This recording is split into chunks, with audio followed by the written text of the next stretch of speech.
It's Tuesday, June 5th. That's at 7 p.m. Please rise for the invocation given by Councilwoman Sarah Lucido. Remain standing for the Pledge of Allegiance. Dear God, we ask for your guidance as we undertake the business of the city of Eastpointe. As we thank you for the many blessings you have given us, help us to lead our community with patience, tolerance, and understanding. We ask that you direct us to do the best that is for all of our residents. It is in your name we pray. Amen. Amen. I pledge allegiance to the flag of the United States of America and to the republic for which it stands, one nation, under God, indivisible, with liberty and justice for all.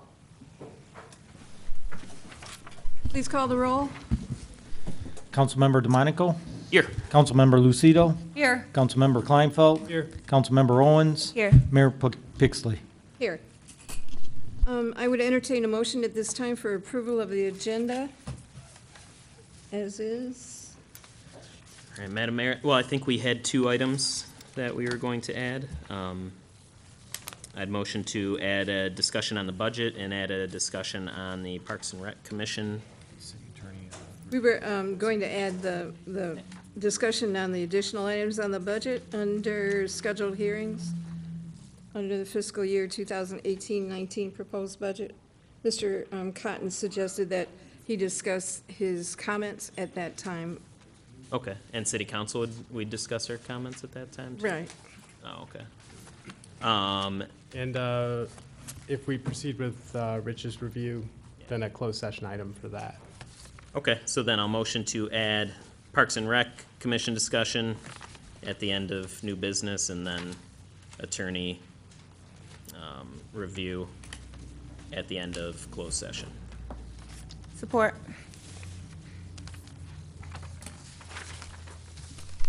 Moved and supported. Please call the roll. Councilmember DeMonico? Yes. Councilmember Owens? Yes. Councilmember Lucido? Yes. Councilmember Kleinfeld? Yes. Mayor Pixley? Yes. And with that, we'll move to the first hearing of the public. Does anyone wish to be heard at this time? I see a hand in the back, ma'am. Please come forward and state your name.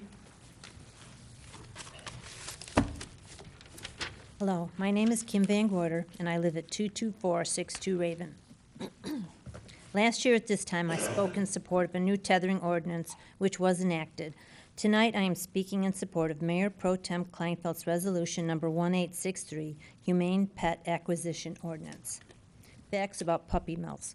They focus on increasing profits with little overhead costs. The health and welfare of animals is not a priority. Female dogs are bred at every opportunity with little to no recovery time between litters. When after a few years they are physically depleted and can no longer reproduce, they are killed.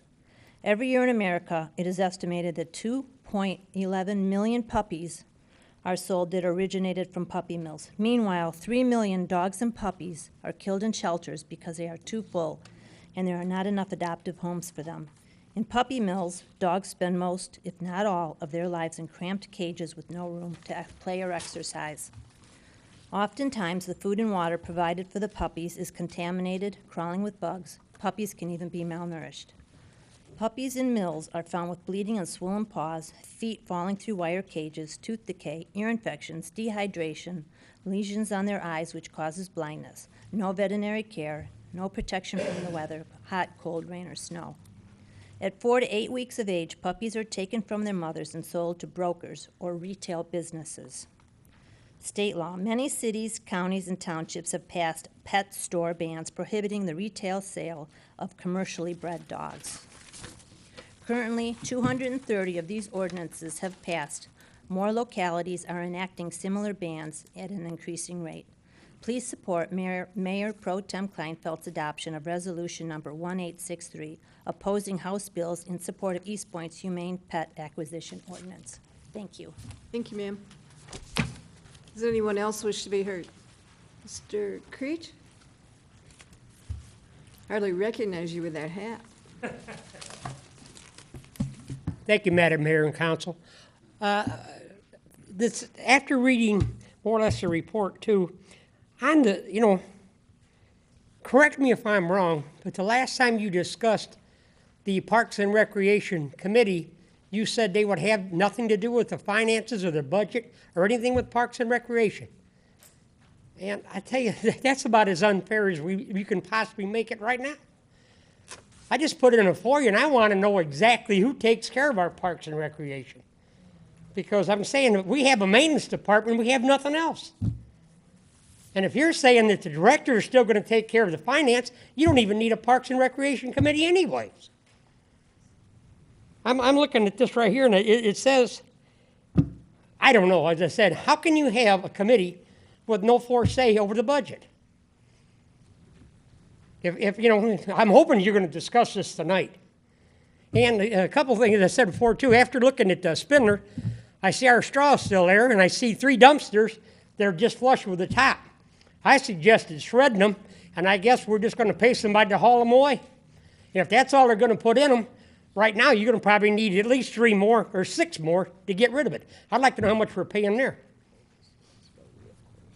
And coming back to it, in the park itself in Memorial, we've already had football games. Are we going to open a concession stand?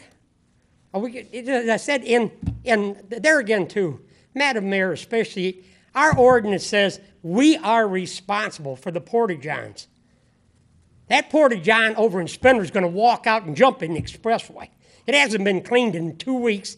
You can't even get within 5 feet of it. There's things that I'm saying, who's supposed to be taking care of this? We don't have Parks and Recreation at all. I presented just some things that the parks need, period, and it's pretty pathetic. And I thought we could have taken care of all of this before the season even opened.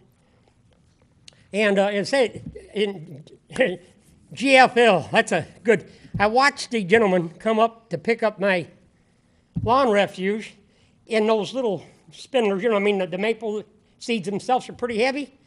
He grabbed that bag and went to throw it. It went about halfway to the truck, hit the cement, and you know where the seeds went. He didn't sweep it up. He just kept going right on down the road. There was one guy, he was picking up both sides. Like I said, something's got to be done with this. We've discussed it before, too. No one's doing anything. I mean, the residents get up and we talk about it, but what are we supposed to do? Am I supposed to make a phone call that my garbage is in the middle of the street? I guess that's what we have to do anymore. See, there's still quite a few things, you know. As I said, if I discuss them or somebody else discuss them, maybe it's about time. And I said, when the vacant lots on Latham alone, the grass was up to my waist. I finally come down and said something, and I got it cut. How can we give somebody in this city a ticket for long grass, and we got vacant lots and the rest of the stuff? As I said, Mayor, please, let's try to work along with the residents and get some of this stuff straightened out. People are tired of making phone calls. Have a great day. Thank you, Mr. Creech. Does anyone else wish to be heard? Mr. Curley? Or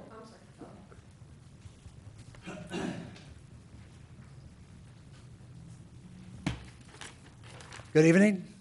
My name is Harvey Curley, and I'm here tonight to talk about probably the biggest event that this beautiful city of ours, no better place to live, is our 20th annual Cruise and Gratiot. And I'm here to talk a little bit about it and extend the invitation, as we do every year, to the council and mayor to ride in the VIP parade. It pretty much explains itself in the letter I'm going to give you, but just to highlight it, the VIP festivities will be on Saturday the 16th, and if you want to ride in the parade, you need to be over to the high school parking lot no later than 12:30 on that Saturday the 16th.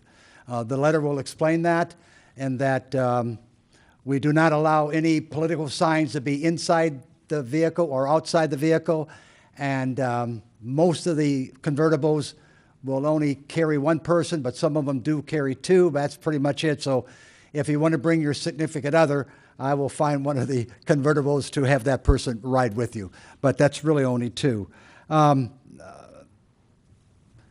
new interim city manager, Mr. Cotton, I'd like to extend an invitation to you as well. If you know right now that you're going to be there, raise your hand, and I don't have to fret between now and Saturday the 16th. Okay, everybody, that's good. You going to be around the 16th? I need need to speak with my wife first. Oh, well, if you've been married long enough, I understand that. Anyway, the committee, I'm not the only person on the committee. I would like to kind of acknowledge them. There's myself, Pat Mann, Diane Reese-Seeger, Janina Jacobs, Mayor Suzanne Pixley, and Kevin Riley.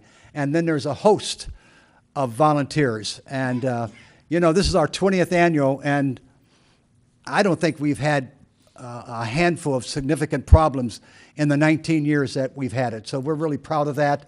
We have a zero tolerance of people coming out of the restaurant or bars and walking down the street with a glass of beer in their hand. We don't allow that. So it's pretty good. It's really nice. So I would love to see all of you there. It's really important that you're there by 12:30 because I'm type A, and if people aren't there by then, I start to worry and probably end up worrying for nothing, but that's the thing. And if I can, Madam Mayor, if I can make a plea, our Grand Marshal this year are the Tiger Cat organizations. For 19 years, we had an individual. And this year I said, why don't we look around in the city and see who's been here for a long, long time and have taken care of thousands of our young people. And there was nobody else except, in my opinion, was the Tiger Cats. They have 58 years, the same amount of time my wife and I have been married. So they started in 1960. And so we're going to honor the Tiger Cats on that day, and actually all through the week. They'll be at the different locations Monday through Saturday. So we would like to also honor them and all the work that they've done in the meantime. So that's it. I'm going to give you the letters anyway. And Mr. Cotton, if you can be there, that would be swell. And one last plea, and you may have already taken care of it, and maybe it's on order, guys, but let's get him a real sign. Like the other people, because you're going to be here for a while. So let's get him a real sign, okay? Thank you. Mr. Curley, do you want to mention the veterans as well? What? The veterans. As long as my how many more minutes I have? The veterans from, they have a structure of housing for veterans down at 11 Mile and Gratiot, veterans returning home. We're also going to honor them, and wow. And when that trolley goes by, I expect everybody to stand up and put your hand over your heart and say thank you for what you've done for us, because, the veterans aren't getting enough honor, enough recognition. And I've always have a policy that if I go to a restaurant and I see somebody there, I just put my hand over my heart and say, thank you for your service, and thank you for your contribution to this country to help it be free. Okay? I'll yield my rest of my 5 minutes to whoever is going to come back and speak. 3 minutes, and your time is up. I just pulled the cord out. Sorry. Ms. Nemijian, you were next. I think I just pulled Thank you. a speaker out. That's okay, because I'm loud enough. I don't need this. Karen Morajan, Eastpointe resident. So a couple of things I want to touch on. The animals, the dogs. I'm glad that woman got up and spoke about those deplorable House bills, and in a nutshell, that's exactly what's going to wind up happening. That miserable thing, those bills pass. There goes the ordinance that Eastpointe created about, no animals being sold in the pet stores, and it allows puppy mills, and that's the last thing we want. There are so many of us, we are doing everything we can in our power to make this world a better place for the animals. And one of the things I'd like to touch on is in regards to tethering dogs. That is no life for a dog. I mean, I understand people are thinking, well, if you limit and they're only on a tether for an hour or two, that's okay, and it has to be a certain length. I ask you to put yourself in the same place of the dog. Would you want to be tethered, an hour, 2 minutes, an hour, 2 hours? Do you think that's okay? Somebody tethers you, and you're stuck. There's all kinds of dangerous things going on in the world, and you tether a dog. I mean, how's the dog going to be able to escape danger when it's tethered?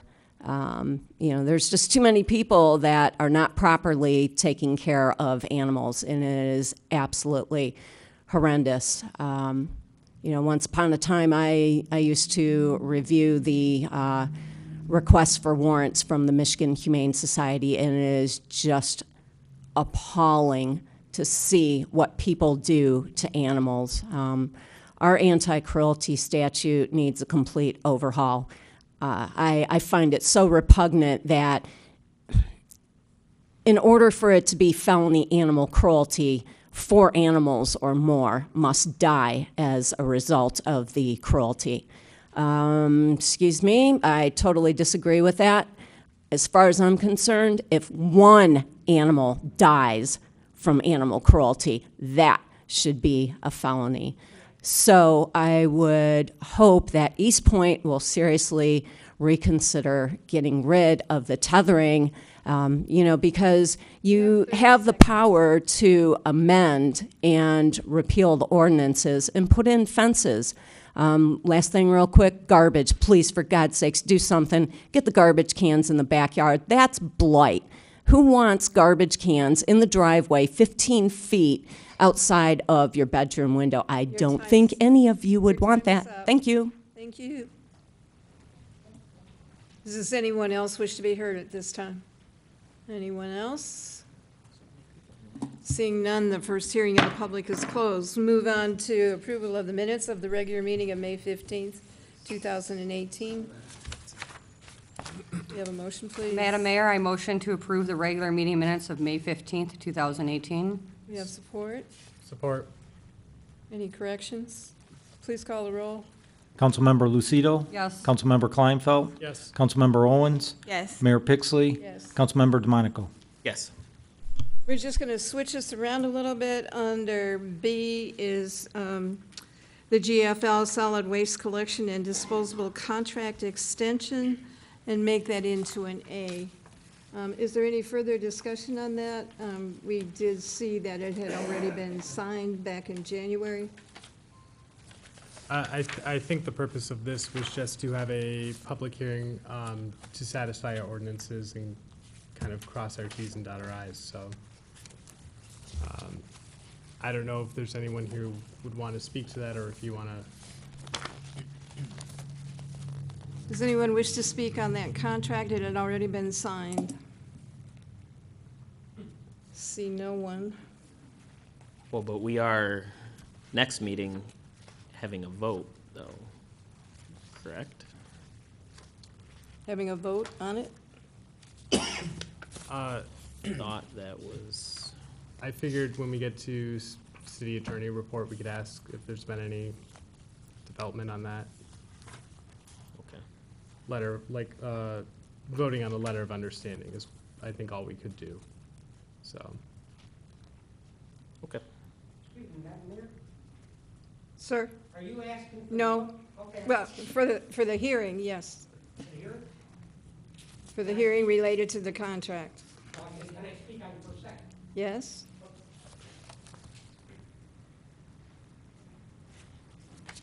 Yeah, I don't know exactly how the contract states, but I think everybody should look under there, and it's certain, like I said, even the gentleman today, instead of him picking up one side of the street, he was picking up both sides of the street. The one gentleman I just about ran over is the same. He didn't only commit one sin today. He picked up the bag and threw it out in the middle of the street, and it broke. I mean, is there any way something's going to be done about this, or is it just going to say the contract stands as it reads? We can talk about that during our comments. Okay, that's thank you, Madam Mayor. Thank you. Anyone else wish to have any comments on the contract? All right, our next item under scheduled hearings then is the fiscal year 2018-19 proposed budget, and Mr. Cotton had some additional comments on that, and so we'll go to him.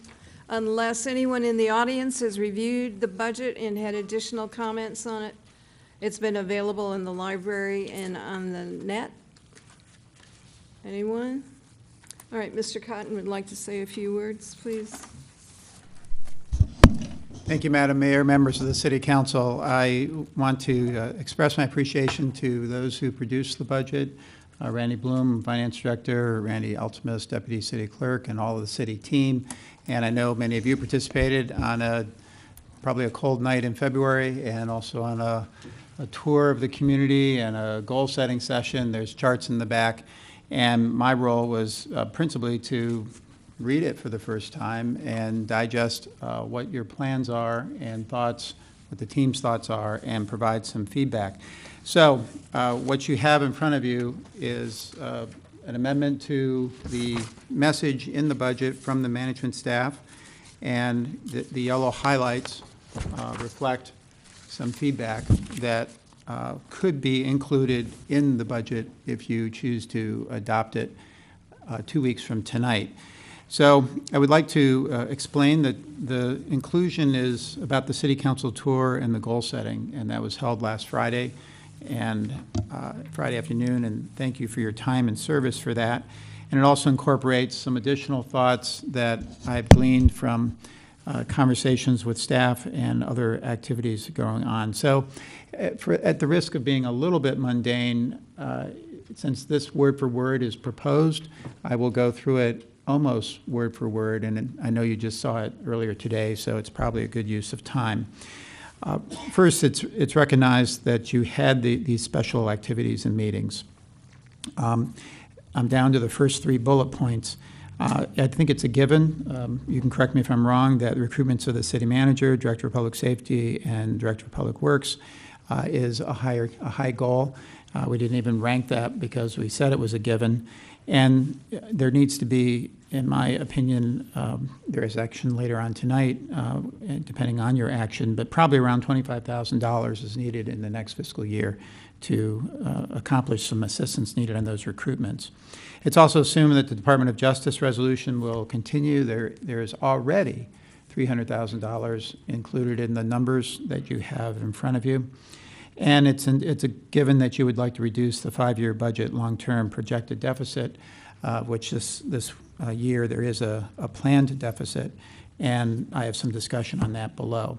So there was an initial $758,000 budget deficit, and after your first budget meeting, that was reduced to $609,000. However, there are additional changes that I suggest that you be thinking about tonight and hopefully discuss tonight, and hopefully make any thoughts known tonight, and we have everyone here present from the staff who can address your questions, because 2 weeks from now will be kind of hard to get it done on time by all the budget statutory deadlines, and Randy can explain more on that. So those two are a possible shift to Macomb County in relation to animal control, both for better services, one-stop shopping, and it's something that St. Clair Shores and Roseville have done and have done successfully. There's a lot of details associated with that we don't have tonight, but if you place $49,000 in the budget, then at least that is enabled, and staff would come back to you at a later point with all the details, and you would have that option clearly set before you. And we can go through more details after I introduce some of these notions. And then the recruitment assistance that I already mentioned for $25,000. So when you look at the planned deficit and you add those two, that's $683,000. You have roughly a $9 million fund balance. Correct me if I'm wrong, Randy. About 263 of that is for one-time capital. So that's not a recurring issue. You don't have to worry about that next year. Capital, that's a one-time expense. So you have a healthy general fund balance, and that is no problem, and that's better than sitting on cash. You should put it to use, and the use of it for capital is an extremely valid and constructive way to do so. So of the remaining $420,000, I'm at the top of the next page, about half of that is due to the 2 new staff members, the community policing sergeant and the deputy finance director. And those 2 positions are viewed as very important. The first, community policing, ranked in the scoring over there as one of the highest goals, and the deputy finance director is important for solid succession planning and also fine-tuning and filling out some of the capacities and capabilities of the finance department. And however, you don't want to have that recur every year. So the resolution to that is that the next 2 positions that come open, and this includes all departments, that there be a very strict evaluation of those positions and look at organizational changes so that operational duties could be amended so that those vacancies would not be filled. So there's a plus to filling those 2 positions, but that would be a minus, and it would be incumbent upon your administration to reorganize a little bit, depending on which department and where. It would be easier than in some other departments, but that is what I'm suggesting for the purpose of fiscal stability and long-term fiscal prudence. So the remaining amount of the deficit is attributable to the usual pension, healthcare, other costs that relate to operations that go up faster than inflation. That leaves 170,000 of these additional. That is not a great deficit, but that could easily be addressed through rising taxable values and the ways that state shared revenue and other revenue streams fluctuate, and is not anything to be that concerned with, and that's pretty customary elsewhere. I wanted to recognize what happened at the February 14th CIP meeting when there was discussion on the entire CIP plan. It's about 6 pages in the budget. The largest non-enterprise fund item dealt with the Memorial Park building renovation, $390,000 over 2 years. So I'm assuming that would stay in under this budget message. That's an assumption that you would need to validate later, of course, tonight. And however, it comes with a caveat. The caveat is this Parks Commission, and it was already mentioned, would this commission have any role over finances? And my answer is elsewhere, it does. It's a recommending body. It typically recommends annual capital improvements. It typically would endorse, if you ever want to be Tree City USA, it would endorse that application. It typically holds public hearings associated with a 5-year recreation plan that then positions you in a spot where you can get significant state grants for recreation and parks. So in that respect, it's a recommendation to you, but ultimately you would have the final say, but I think they would be interactive on the finances because otherwise it's hard to get as much done. So that's my answer to that. But I believe that they, once they're appointed, would complete the 5-year plan. I think you're aware that there's a 5-year plan that exists now. This is from 2013. It needs to be updated every 5 years and to be adopted and sent to the state and be accepted by the state in order to be in line for those grants. To my knowledge, this 13 plan did not get accepted by the state, maybe didn't get to the state. So in 2018 is a perfect time to do so. And I know that Mary Van Haren got the updates done, got the software figured out. However, the updates, I don't think, reflect some of the council goals there, and nor do they answer all the questions that you asked during our council tour. So this is the 2013 page, and I think I have copies in front of you for Memorial Park, for example. And under the planned improvements, there's a whole list of things noted there. I'm not sure if $400,000 would do all of those things or part of those things, but I think it's important that you charge the Parks Commission before the money is spent. I do think you should budget the money, but before it's spent, I think you should charge them to walking through this list, making sure it's what they recommend, making sure it's what you want to do, and involving the school department, school board, and others, stakeholders, to ensure that you hit the bullseye. And that's what that green circle over there is intended to do. Always make sure that we hit the bullseye. And with that, they might suggest that they want to do something different or more elaborate or less elaborate. If it's more elaborate, then you definitely want to be in line for some of these grants. Department of Natural Resources has grants up to $300,000, and you have not received a major statewide grant that, as far as I can tell, since 1999. So you're well positioned for that. On the other hand, they might say, you should tear it down and put the money into the field. I don't know. But I do believe you should budget these funds so you are in a position of strength, whatever is recommended. You're going to need a source of a match as well for these grants. So that's also a good reason to budget these monies. Ryan, do you think I could jump in right now, or? Why don't you wait until he's done? And then, The second item is that you reallocate 5,000 of that 390, or it's 100 and, I forget what it is next year, 180 something, I think, to make sure that this 5-year plan update that I've referred to is robust enough that it's going to merit the respect of the state. For example, it's more complicated than just this list.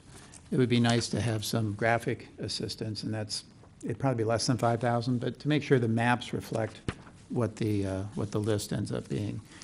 So that's number 2. Now, looking at June 1st and your community goals, the highest 5 ones are noted there: public safety campus complex, new community policing program, improvements to the parks where basic facilities or equipment is sparse, greater mentoring for economic development, and improvements to the water features in the parks, like splash pads. So I then discussed those one by one in this message. In relation to the public safety campus complex, there needs to be a site selection. Some communities have designed these things and figured it all out, but then they can't get the right land, or the land isn't available for the right price. So I suggest that you use $45,000 more of your fund balance for the purpose of due diligence soft costs associated with phase 1 and 2 environmental studies, appraisals, surveys, financial planning, and permitting. The financial planning is important. It can probably be done internally, but it might take a little bit of funds to a financial bond attorney. There's another bond counsel is what I'm searching for, to give you some options as to how to finance backload or other approaches. So that $45,000 would get you a year from now into a position of making judgments about whether you want to proceed forward with design and scope, and how those services would function in a way that makes the best use of those dollars for the community for the next foreseeable future. Number 2, community policing. So I don't recommend any change to that. However, I think that if you have a new community police sergeant, they will not be able to do it all alone. Communities of this size that I'm familiar with have had 4 community police officers. They prefer to have 6. Ideally, they can find a way to involve all 40 officers to a certain extent in community policing more than before.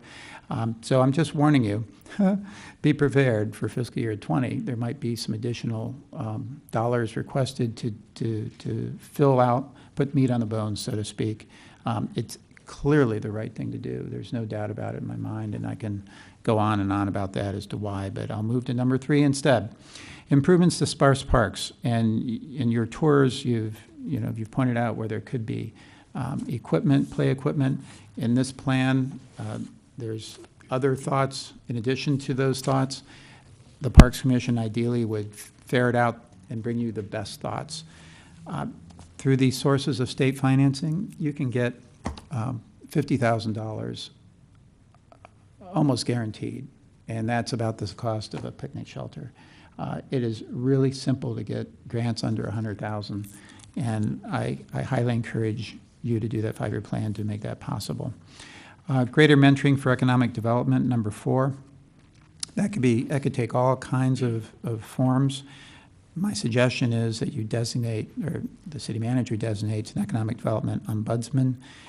So an existing staff member would become responsible for that, and that would be, in addition to Mary Herron and her department, work in a form of partnership.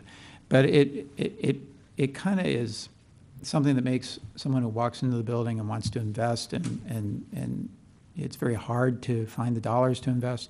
It gives them a sense that they are going in the right direction. It doesn't really change anything. Economic development staff that we have now have all the answers, will do the job as well, but having a shepherd or a mentor, it helps. And we don't have to add any money to do that. We just have to organize a little differently. Number 5, improvements to bring water features into parks, splash pad. tremendous. Lots of communities of Eastpointe's caliber have done so. I do want to warn you, it's going to be about another $25,000 operating costs per year if you do that. They're not cheap to run. However, they're very popular. And I suggest the new Parks Commission, once again, could be part of that. They can be part of a fundraising effort, depending on the grant, the location, the neighbors. And once again, there's this whole list of grants. Even the Economic Development Corporation will help fund that through a public space community spaces patronicity grant program. So that brings me to other items on the list that got maybe one dot or no dots. Actually, no. This just addresses the one dots. And I think it's all explanatory here. I won't go through each one, but there's a suggestion for a change on each one. The fifth bullet down, I will talk about that. Actively reduce the burgeoning rental percentage from what is 40% now.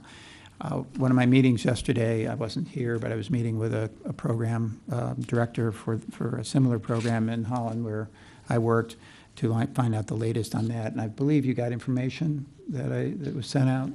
I know you mentioned it last meeting. I got it to you after that. And I think Rich, received information from St. Clair Shores about how to do the forfeitures differently. And I think ball's in my court to bring forward more on that. So anyway, I wanted to make note of that. The next page, I'll comment on the last one. Create pension funding options. It all depends on our staff and how much underfunding it is and what their age of retirement is and et cetera. There's so many variables. But I did 2 of these where we did pension obligation bonds, and they're complicated, and Randy and I have talked about it already. But in one case, we saved money. In the other case, we spent more money. In each case, we evened out how much we need to plan on every year. So on balance, I found it to be a good outcome. And pros and cons need to be figured out, and a report brought to you by February is what I'm suggesting. That completes my introduction of some thoughts and changes for your fiscal year 19 budget. So, Mr. DeMonico, you had a question? Sure, yeah, if I could go back to the Memorial Park building renovation, and I think you're essentially getting to it, Mr. Cotton, about working with our partners, RARE or the Eastpointe Community Schools, since, especially them, since they essentially mainly use that building. We use it for restrooms for the park being open, but also with the Parks Commission, getting that back together, I think we could get a better value for the amount of money we've set aside for that building if we do open it up to, other things that are on the master plan for the parks, or just if the Parks Commission came up with something different after talking with the schools and stuff, because they talked about, synthetic turf. We've always had issues with, fields and stuff. I think we had 3 different fields when I played soccer for the high school, because one was a deer field. It was covered in sand at one point, and then we went to Forest Park and had all these different issues. I think that we'd get more for our money putting it towards turf, to do all kinds of games. Maybe football and soccer can play there. Maybe we can work with the school districts. I know they're out of their deficit from the issues they've, that were unfortunate in the district. Maybe we can work together on that and put a little money into that building, but I think we can, I think we can do better things with that than just putting it all towards just that Memorial Park building. I don't know how the rest of council feels. No, I agree. So that was going to be my recommendation, is to move that in the budget from being like specified for Memorial Park building to just maybe a general parks fund that can be used for the building also, but to have the money so we can maybe not use it just for the building. And I think my goal in the Parks Commission is to also have one person from RARE, one person from the schools, as well as residents on that Parks Commission. Yeah. Because I think the school, it's critical that we have one person from at least RARE as well as the school, in addition to people that are interested in the parks. So we have that on the discussion for later in the meeting tonight. All right. Any further comments on it? I did have one question for Mr. Cotton, and it's about the community policing. You mentioned that, possibly in 2012, that they might recommend a community police sergeant. Isn't there one in the budget for this year also? The sergeant is. Right, I meant that once that sergeant gets his arms around what could be done, and there's likely to be some kind of budgetary impact long-term to even do a better job. And it's worth it, in my opinion. So you're suggesting we do keep the one extra? Correct. Now, what about, I think was brought up maybe at our last meeting or during the tour, sergeant position versus like patrol? Does that, because looking at I was looking at the past 10 years in the budget, we had a lot more patrol officers for the amount of sergeants and other positions like 10 years ago than now. I don't know if Mr. Kaiser also would like to comment. Or if anyone had any comments on that. Well, I'll just say that I've heard that reflection, and there's I don't have the data, the knowledge, the history to comment on it. It's something that in my report, I'll be speaking about the director's replacement. But I defer to the mayor on who else to recognize, if anyone else has knowledge on that. I would also think that we would probably have to wait until we have the new Director of Public Safety in place before we identify anything further. But, Mr. Kaiser?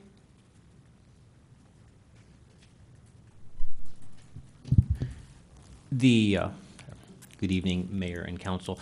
The benefit of the sergeant position is it would be a multifaceted role, community policing being one of them. We would also use the sergeant to supervise the Records Bureau and to help deal with the overwhelming amount of FOIA requests that we get. Currently, the detective sergeant handles the FOIA requests, and that takes many hours away from him investigating cases and managing the detective bureau. In case any of the council members want to take a look on 232 is where we have the data on patrol versus command officers. It was command 13 and patrol 39 and 09, and now we're at 11 and 28. So the patrol officers have reduced at a greater number.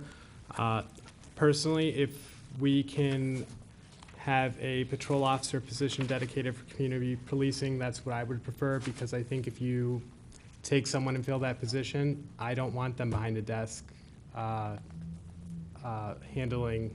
Well, I mean, I also want to look at, I didn't know until our budget session that we actually don't have a system for charging for FOIA, which drains our resources. But if we're going to add that position, from my perspective, I don't want it to really be used to fill another position. I want to allocate that fund specifically just for community policing. So, and I think that can be done with the patrol officer. That still leaves the lack of the person to do the FOIA and to review over the files. So I think the purpose of utilizing that particular level of a person was that's the person that knows all about the FOIA and so forth. So I think we probably need to discuss that a little bit. I know that we need a community officer, but I think the original intention was to use one that would be able to do both. No, and I understand that. I do think it merits further discussion. I think there are clerks, there are clerical staff that also deals with FOIA, but like I said, if we were actually charging like we can under the administrative fees, we might be able to actually hire some more staff that can handle that. Because the FOIA is very difficult in the police department, so. And Mr. Albright did say that the laws surrounding the fee schedule is actually very difficult too, so I know that. So that's probably something we need to discuss a little bit further before the next couple of weeks. All right. Madam Mayor, or for a matter of procedure, are we, the things we're agreeing on, like for the Memorial Park building, just kind of making it parks, would you like a motion on these things, or are we just agreeing informally and we're going to make these changes, or Mr. Well, we are discussing it again, correct? We hope as administration that you will get a consensus tonight And I think it's worth that time to have an efficient process from this point forward. Correct me if I'm wrong, Randy. If you want an accurate budget to approve next meeting, then yes, we would need to know which ones you want us to So you're modify looking for the tonight. approval of all these things that Mr. Cotton just mentioned? A consensus among council to put it in the budget, yes. All right, council. I wanted to ask Chief Kaiser about the sergeant position again, about the foyer, because I know you guys were talking about you don't want an officer just sitting behind the desk. Now, what would that sergeant be doing? Would he do patrolling? As I imagine it, no. He would be exempt from road patrol because that would take a lot of his time responding to runs or supervising officers responding to runs. We have road patrol sergeants doing that. His involvement would be interacting with the schools, setting up neighborhood watch or block groups, attending community policing events, possibly doing some recruiting where he's not tied to the radio responding to runs. Additionally, he would be supervising the records unit and helping manage the FOIAs.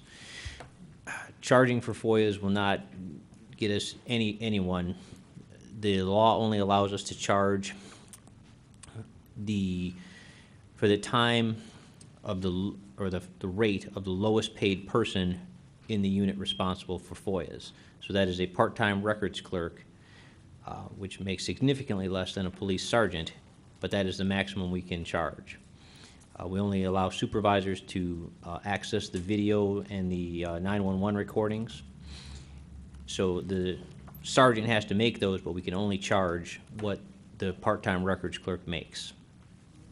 So the community police officer won't be doing patrolling, and because I know when I told you I spoke to the community police officer in St. Clair Shores, that they were intervening when two residents had disputes, and they would talk to one neighbor and try to solve the disputes between two neighbors. That community police officer would not do that. They would. So he's not just going to sit behind a desk. Okay. This is a multifaceted position. He would, so when we have neighbors that need mediation or dispute resolution that the patrol officers don't have time to do, these are often long ongoing feuds between neighbors where you need an understanding. That is one aspect of what this job would be. Okay. In addition to being out, they had Hero Day at the Macomb Mall, going to police academies to try to recruit people, just an all-around staff position that does community policing. Did that answer your questions, Mr. Kleinfeld? Well, not entirely. We have, I mean, in the budget, it mentions records clerks. Do we have anyone who's a records clerk, or just clerks? Those terms are synonymous, so we have. Okay, so we have records clerks which are in charge of processing FOIA. So I guess I don't understand why you would need a higher level employee processing FOIA requests. Because it's the level that's required if you're going to be reviewing audio-visual tapes, or there was one other one that you just Yes, mentioned. we have to redact videos and 911 calls, radio transmissions to put those on a disk or a thumb drive. There's limited access for security reasons. Currently, we're budgeted for 3 full-time clerks and 1 part-time clerk. We currently have 1 full-time and 2 full-time and 1 part-time working. So you're saying the clerks do not have the security access to redact videos? That's what I'm saying, yes. Is that a new policy? No. Because the budget has that listed as part of their duties. And I realize that this might not have been updated, but I don't see any reason we wouldn't be able to train records clerks and give them clearance for that. I just, if I'm voting to, or at least leading towards a consensus to add a position, it's for community policing, and I don't necessarily see the need for a FOIA clerk. And I don't see the problem with training clerks to have, I mean, to have that access. I know that, I assume that everyone has a background check performed. That's a clerk, but I don't know what the procedure is for that, so. Yeah, I feel like community policing would starts with the patrol officers, if I'm not mistaken. It doesn't seem like we'd be achieving our goal of community policing by hiring a sergeant, I guess is essentially. Well, in fact, every officer is a community policing officer. They are all out there having interactions with the citizens, positive, and promoting the city and the department. The department has many needs. If I had an extra patrol officer, honestly, I would consider assigning him into a narcotics task force, because preventing crime and solving crime is our #1 goal. And I would love to have an extra patrol officer to do that. Sure. Well, I believe that the community police officer is important. Actually, I just left, my cousin had a prom this afternoon before I got here, and she lives in Eastpointe. And on my way there, it was police cars all around that area, right in front of her house. It was a shootout in Eastpointe a few hours ago. And so the sergeant was there and several police officers. So this community police officer is very, very important. I was able to talk to the sergeant. He let me know what was going on and things like that. So I know sometimes we vote on stuff, but to actually see that in our own neighborhood, when a girl is trying to go to prom and she's worried about getting shot, it's kind of bothersome to me. So I want us to like rethink of this community police officer. And the sergeant is very important, because I had my thoughts about going back and forth. Should it just be a patrol officer or a sergeant? But the sergeant on scene was able to direct the police officers where to go, how to find the casings, where to park at just in case, how to close off different sides of the street. And sometimes you do need a sergeant to direct and plan for certain things. And so that's just some of my thoughts on the community police officer. Do you know anything about that, Chief? Yes, I was briefed on that incident. So the police officers you had contact with were all the road patrol, so afternoon shift, and the night shift, or the day shift supervisor, yes, day shift sergeant. And I'm glad that they did a nice job for you. Yeah. So they did mention that some of the people involved were possibly wearing gang colors, where if we had a patrol officer assigned into a violent crime task force to root out the gangs in Eastpointe and bring that unit with them, would also be beneficial. Community policing, as I think we're talking about, it occurs after the fact, meeting with citizen groups, going to schools, attending PACE meetings, the Eastpointe Action Coalition meetings, to seek ideas from the public about how to make the city better, to share or give insight to the police department, let residents have a voice with a specific person, this community relations sergeant. But there are other issues that we have to deal with, which are serious crime, where if you give me another patrol officer, that would be a good place to put them, narcotics or violent crime task force. Okay, when we talk about give you another patrol officer, that we're still talking about community police officer, right? Well, again, every officer is a community police officer. Okay. If, based on my knowledge and experience with the police department, I think a narcotics officer or a gang task force officer would be more beneficial than having a full-time community policing officer. All of our officers are trained to be community policing officers, but we don't often have time to attend all these events since our numbers have been cut. So having someone available to attend events and be able to speak, take time out of their schedule to speak with residents who have concerns is why I've asked for the sergeant position, who's not tied to the radio to have to respond to runs, and it allows him to do other details as well. Mr. Cotton, perhaps I could ask, because I think you've had experience with this in the past, when you've had community policing and community police officers, what their role looked like. They're principally in the schools, as the first thing mentioned by Acting Director Kaiser. And that gives them insight into, I'm not sure of the makeup of the gangs in this community, but oftentimes the 15, 16, 17, 18-year-olds were some of the primary people on the cutting edge of the gangs running the drugs in my community that I came from. So it was actually a great source for both what Acting Director said is needed, as well as the other softer things involving neighborhood groups and working through neighborhood dispute resolution. We actually did have a community police officer here, probably 2008, 2007, and it was very effective, going from school to school, working with children, providing. I think very often it's just the provision of the uniform that's there, and the citizens would seek out their advice on various issues. It was very effective. Yeah, I think it's a great idea. It's I suppose my hang-up is The records. when it comes to the records. When it comes to what position we fill, I'm looking at getting an officer that's dedicated to the community policing.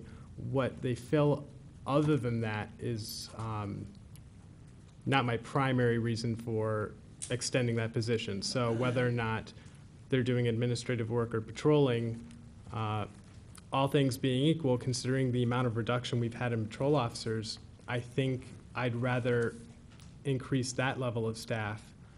I'm than concerned hire. because if you put somebody else into a patrol level office, then they're obligated to answer all calls. And that makes it really difficult if they're in the business of doing something else at that particular time. We can always wait until you get your new Director of Public Safety and see what their thought is and have them come back. I mean, I'm not opposed to that. I'm hoping that we, Yeah, that might not be a good idea to wait until we have the new Director of Public Safety and let us know where he thinks. The job description is. Right, I think they're- where he'd be best, if we were to add the position where that person would be best utilized. Said it would be a good idea, is that what you said? Yeah, I think because I don't think I'm not sure where we are in the application process now. I think we have all the applications, but we're looking at hiring process tonight. Well, and we're talking about that a little bit later, too. Yeah, so, I don't think it should be all that long. I Well, would hope. so we could budget then for sergeant, but if they recommend a patrol officer, it'd Then be we could less always money then. change change it then. You can change it. So, okay, so that wouldn't change the budget, but the last one, going back up about the parks, did we want a motion or something to change that, since we are changing what's written in the budget right now? I think I'd motion to put the 30,000 set aside for parks with the 181, I think, for the Memorial Park building into one. You don't want to go through and take all the recommendations and pass those as one group? You just want to go piece by piece? are you talking in line with Ryan's message, or? Correct. Right, well, I guess what we just discussed, just where we would have the Parks Commission or, work on giving us ideas on spending it, or bring forward a proposal to fix up the building, and maybe it shouldn't cost, wouldn't cost as much as we were saying. I think all of That's those all. things could be handled by the Parks Commission, which shouldn't take all that long to set up. Right, so I'm just saying we just motioned to change the CIP to put the 30,000 in the one, I think it's 181, right? I don't have it. Yeah, it's one of That page, So put it all together. just put, so For right Okay, now. Right. 211, and then we just plan that, well, we allow the Parks Commission to plan that, and then, of course, it comes They back can through bring us their once we have recommendations to us. an actual Yeah. spending plan, and then we go from there. Okay. There's actually 3 items that would need to be decided tonight if you're gonna add it into the budget. That's the animal control for 49,000, recruitment assistance for 25, and then the $45,000 for the public safety study, whatever you want to call it. Those are really the only three that would impact the budget for next week, or for next meeting. So is Everything anyone else is opposed just to shuffling any of around. those? It doesn't affect the totals. Anyone opposed to any of those three? I would like to talk more about the animal control part, for Macomb County. We're just funding it, and then we'd get the details later. I'm not opposed to any of that. Are we leaving the renovation number for the memorial building as is then in the budget? Just in the budget, that doesn't mean we're spending it. No, that's what I was saying, we combine it and just like parks. We're gonna combine No, it the into number one doesn't number in the change, the budget. purpose just is not specific. The money's Okay. gonna stay there, it's just gonna take out the memorial building, basically. That doesn't mean going on a spending spree. Right. Nobody here is gonna do that. Then fine. Then fine, is that all right? Yeah. Yes, I think I'm. Is that all right with you? Yes. All right. And Ms. Owens? Yes. All right. You can go on. That was an okay for animal control, recruitment, and public safety building also, 49, 25, and 45 respectively, subject to more detail. Correct. Correct. Yes. What was the third one? Sorry, it was, Public safety building. The due diligence for public safety building site, and then Public animal safety control complex. officer, and what was the third one then? recruitment, Recruitment. assistants, Oh, okay. professional assistants, 25. Okay, yeah, fine with me. Okay. All right, are we ready to move to unfinished business? Well, so are we doing all All our budget. budget items right now then, or was it, because that's why I wanted to add it to the end of the agenda to amend anything, because I mean, I had other things about the budget other than what was in Mr. Cotton's message. We can, Might as well. You're already here. Unless, I know we do have a few we do have. guests in the audience that We maybe, do have another meeting also on budget. yeah, but we're not gonna amend it on our next well, I mean, we can, but Right, because we Randy should wants to amend have the now. numbers tonight. yeah. Yeah. Correct. It's better tonight. Well, Madam Mayor, I'd suggest that we do just add it to the end of new business so that we, can get, Mr. Pangori out of here and other, Okay. so they don't have to sit around for the whole discussion. If that's okay with the rest of council. The rest of the council, that's okay if we added additional added amendments to the budget. Yes, Rich, one of us make a motion to that effect? Yes. I'll make a motion to add to the end of new business, continuation of the budget discussion. Support. Move support. Please call the roll. Councilmember Kleinfeld? Yes. Councilmember Lucido? Yes. Councilmember Owens? Yes. Mayor Pixley? Yes. Councilmember DeMonico? Yes. All right, let's go on to unfinished business, and the first item is the water shut-off policy.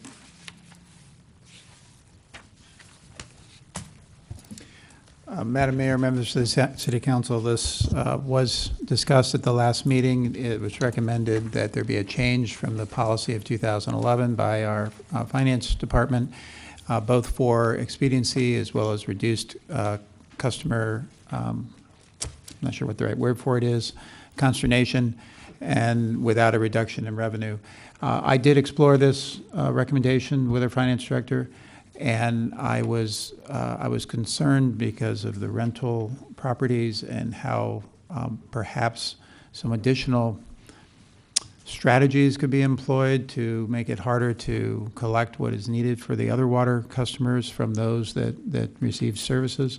However, I was pleased to find out that you already have safeguards in place that ameliorated my concerns, and actually I see the value of everything that's being recommended, and I don't see a problem with it, especially if it makes for a more streamlined process with less consternation, which leads to the opportunity to get more things done better with a greater community respect. Does anyone on council have additional points they'd like to make on this? Sure. I'd rather not see us just rescind the whole policy. I think we could amend it to make it more fair for residents and also less, cumbersome work for the water department. But I don't think it'd be, I think we'd be doing a disservice, you know, I'd rather be helping landlords. I think this will just, you know, if there's no consequence of water ever being shut off, then for a landlord-tenant situation, it's always, you know, if the tenant doesn't want to pay their bill, the water's never shut off, it'll go on taxes and kind of creates that issue. I hope that wouldn't happen, but, you know, I could foresee that. We received an email from a resident essentially stating that. And, you know, I just was trying to think of other services, you know, gas, electric, cable, internet, same thing would happen. You stop paying and it's shut off. I know obviously water as itself is a different scenario, but there'd be other, I think, avenues. You know, if you say you lose your job, you know, unemployment or like Social Security to cover your water bill. I think we're just kind of pushing. I think it's just overall not going to help from like all sides, I guess is my thoughts. Mrs. Lucido? Well, I mean, I've been going back and forth on this issue a lot, but I think that we should rescind the water shut-off policy. It's still going to go on the taxes. I feel like we'll still eventually recoup the money from the water bills.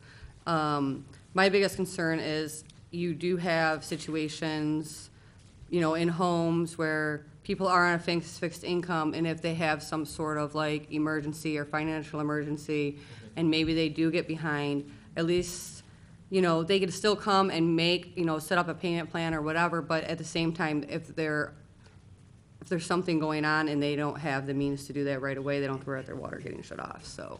That's where I think we could make a modification to the policy and make it somehow factor that in and doesn't have to, you know, day 31 or something of, you know, even though you've been talking to the city since that day or something like that. Right, but I feel like, I mean, there's, you know, a lot of different situations that maybe, like even with the children in the home, if you have parents that just aren't being responsible, like I would hate to see those kids going without water, you know, so.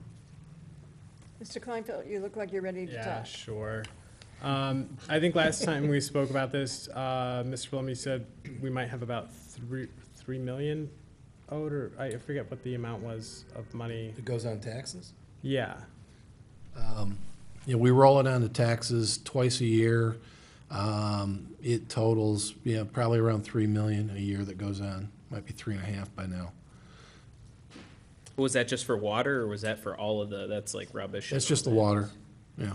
Oh, okay. Water, So, sewer Mr. bills. Blum, it might help us make a better decision if you can tell us all the different avenues that somebody has. If you have a situation like Mrs. Lucido was talking about, where you have someone living on a fixed income and they're falling short and it's water bill time. What are the types of things they can do to resolve these issues on a temporary basis? Well, the temporary basis is they get the shut-off notice and they have 30 days to pay half of the bill to avoid shut-off. Council put that into the current policy. So they already have a 30-day, 50% payment grace period that buys them some time to get to the next month to, you know, hopefully get caught up. We currently only look at the top. It depends on how much time we have each month, but we currently do about 600 to 800 notices a month, just because that's all the staff time we have. And we take the highest bills. So every month it's the top 600 to 800 accounts that are delinquent. Those notices go out. They get their 30 days to make a half payment to avoid a shut-off. Most people show up day 31. Complaining that we didn't give them enough time, but it's just one of those things where I don't know how you get a policy that says, you know, if there's kids in the house, you're not going to turn it off. You know, they're going to make them drag their kids to City Hall. It's just one of those subjective policies that you really don't want to get into. Right now, it's clear cut. You get 30 days, half payment. You don't make it, you get shut off. Period. You start horsing around with, I got a medical condition, I've got kids, I've got this, I've got that. You know, then somebody has to verify that that's accurate. I mean, I only half joke around that most people that are getting shut off have been in the hospital the day the water bill was due.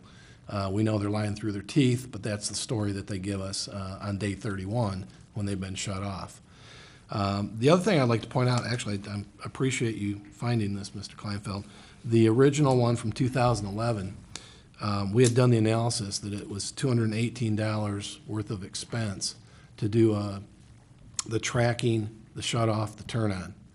Yet we were only charging $100 fees. So we were losing money on every shut off. We're up to $125 that we're charging. The cost would actually be more because of the pay increases over time. So again, we're losing money on every shut off. We're incurring the expense, and we actually get more money with penalties and interest on people not paying their bills than we do with the 125 shut off fees. So it would actually benefit people that pay their bill. I know some people, I pay my bill, everybody else should. I get that concept. But it would actually, the people that pay their bill, that don't incur the penalties and interest, they would actually see the people that do pay penalty and interest help to reduce the rate increases over time. So the people that pay the bill get the benefit of the people that don't pay their bill. Do you want to say that out loud one more time so everyone hears that? Because I've had a number of letters this week. I And know. I think that's important for people to know that if this bill is rescinded, there will be, say what you just said. one Well, more there time. would be more revenue coming into the water sewer fund with the penalties and interest for late payment. At the same time, we wouldn't be incurring all the expense that happens to go out and do all the turn-ons or shut-offs and turn-ons. So it's a net plus to the water sewer system, which allows us to actually, it's not going to stop the rate increases, but it can help slow the rate increases down. When we instituted this in 2011, we actually lost about $300,000 in revenue, along with an increase in expenses to the water sewer system. And there was a rate increase in the years after that, directly related to that lost revenue.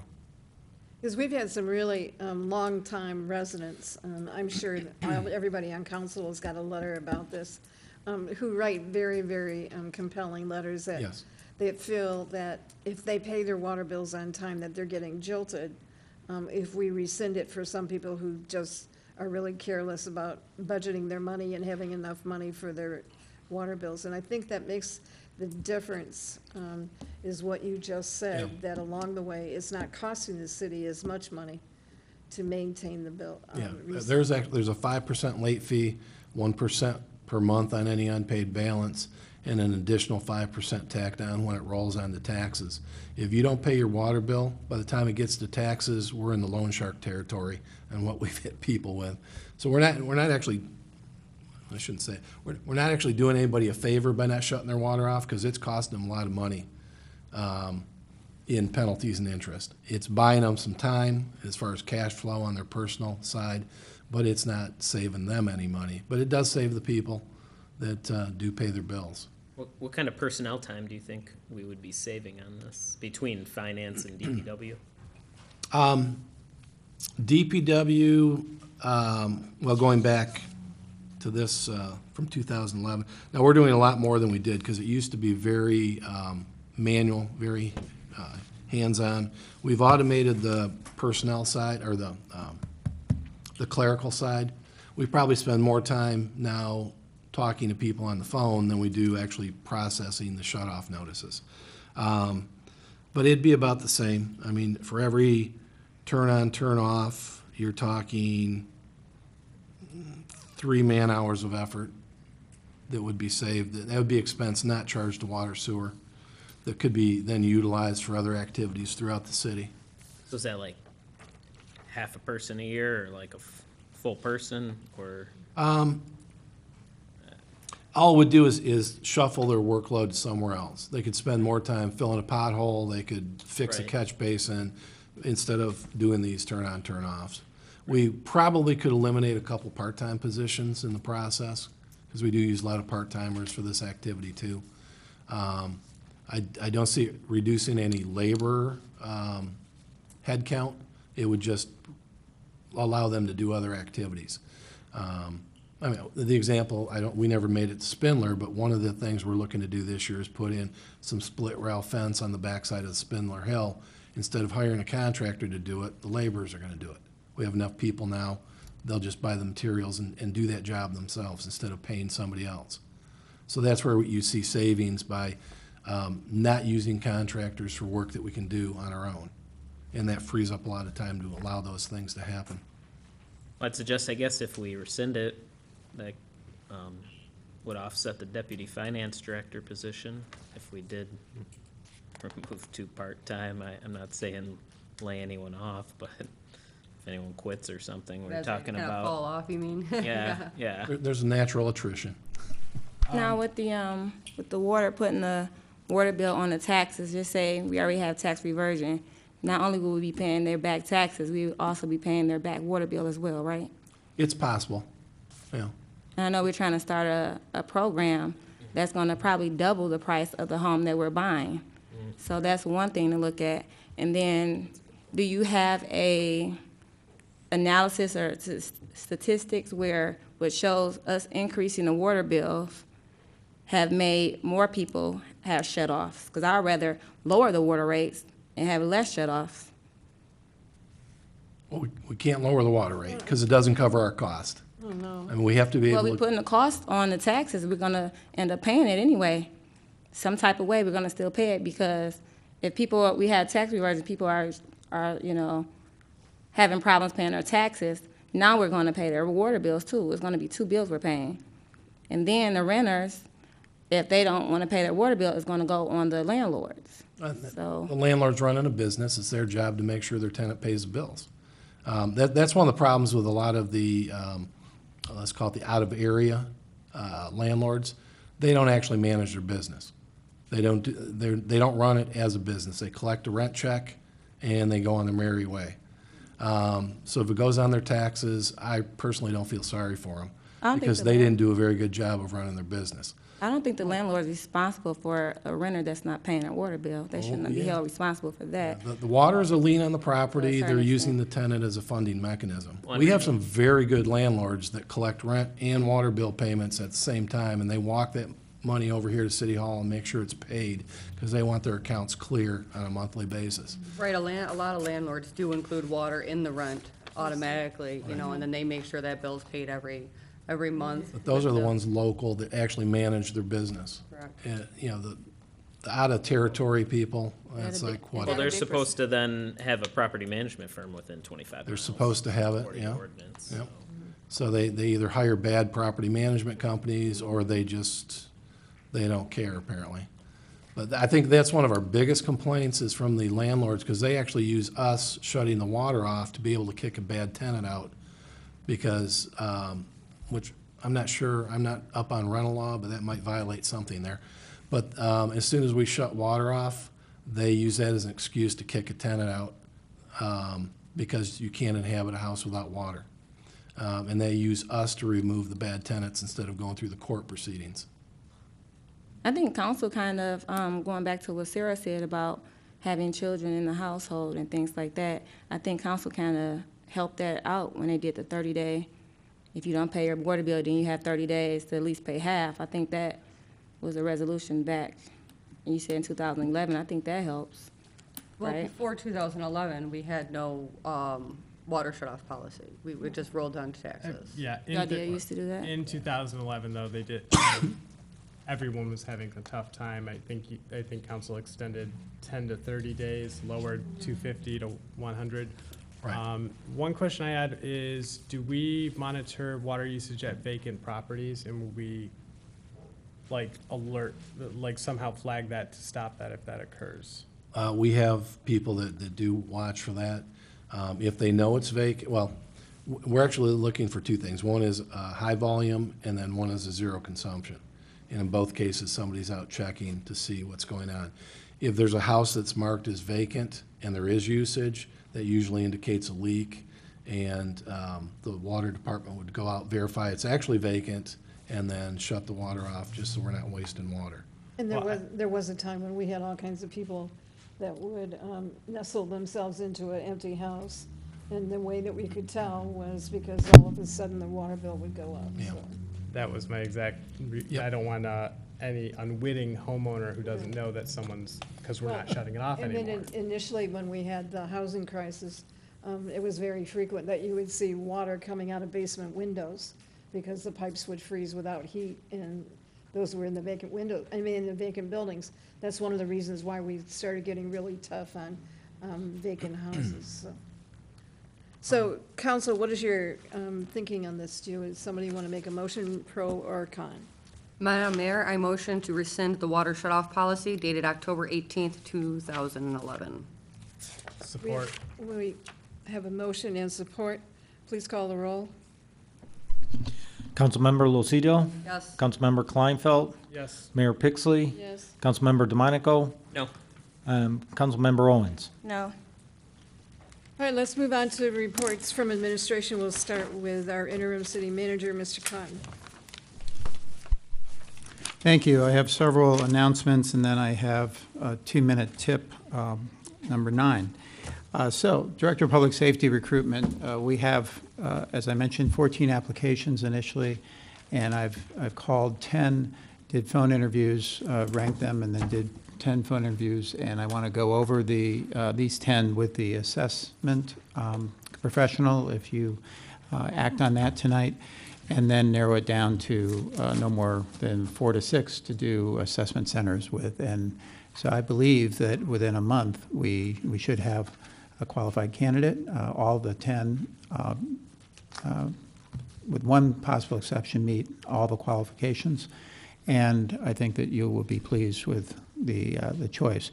When we get to the assessment center, there will be more communication between us because we probably want some involvement, some knowledge. I don't know exactly what they'd recommend yet, but I anticipate that happening. I do want to thank Acting Director Kaiser, who has respectfully withdrawn his application for all commendable reasons. And I also appreciate his day-to-day management of the department, which is, for day, for example, is harder than some other days, given what we've just talked about. But it is appreciated, and thank you for considering and understanding, and then withdrawing for reasons that I'll let you explain if you are asked, but I think makes sense in the context of this. So thank you for your professionalism. Next is the I've been taking note that there's quite a bit of additional human resource activity that could take place in the organization, and it would be beneficial. Things like exit interviews, employee survey. I have a former student from Hope College that wants to do an internship. It meets the budget 1 day a week, so if, assuming there's no objection, Wednesday next week, that person could be here and spend some time on some human resource work that would pave the way for some additional activity down the road in a way that would be beneficial longer than their tenure here. Director of Public Works recruitment. The applications date came, and I think you know, but if you don't, we did not receive any applications. So there's a mystery there that deserves more research and understanding, and depending on who we seek for professional assistance tonight, I'll bounce some things off them and also the firm that I serve in a no-cost way to get some insight, and also some local other public works professionals before we advertise again. I want to make sure we get applications next time around. So those are updates. Now, I think Randy is operating the system here. These top 10 tips are intended to be constructive, remind me, remind others of good practices, and I also go through each one with our department head team after the meeting tomorrow. So they're kind of useful. I have for you these actual little binders that you can keep them in for future reference. So, Randy, would you hit the next slide? So the last time we just indicated the reason for this is to avoid surprises. Surprises take time, create waste, and we have less effectiveness. Next slide. It also makes our jobs more fun, all of us, if we can avoid the frustration and the inefficiencies that come without if we don't follow best practices. Next. So I also want to add that it avoids LOCO. Now, am I the only one that knows, or does everyone know what LOCO stands for? Never heard of that. Okay, it stands for lack of communication, drives people crazy. And we all know why. No one likes surprises. So next slide. So in order to avoid surprises, the focus of this week's top 10 tips is the council agenda. So we get surprises occasionally at a staff level, and maybe you are surprised at this level. But the best way is to request an item on the agenda via the mayor. Another good way is to have two council members request an item be on the agenda. A third way is to bring the request forward, as I know you do, at a previous meeting, and assuming there's no objection, it just will go on the next agenda. And then the fourth is the city manager. So that's something that's functional and will work very well. Next slide. As long as we get the request and the write-up before Wednesday at 3 p.m. the week before. And that, I'm not speaking to anyone here. This is something that we'll reinforce tomorrow at the staff meeting. Next.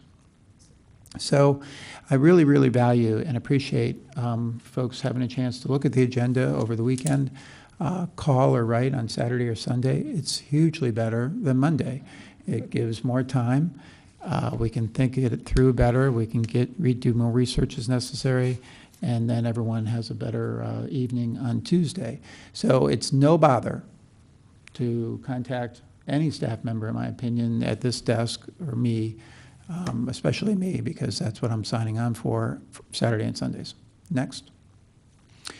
Then the last item, I want to talk about conflicts of interest, and I understand it doesn't happen often at this table, but I do want you to know it happens often in many other tables.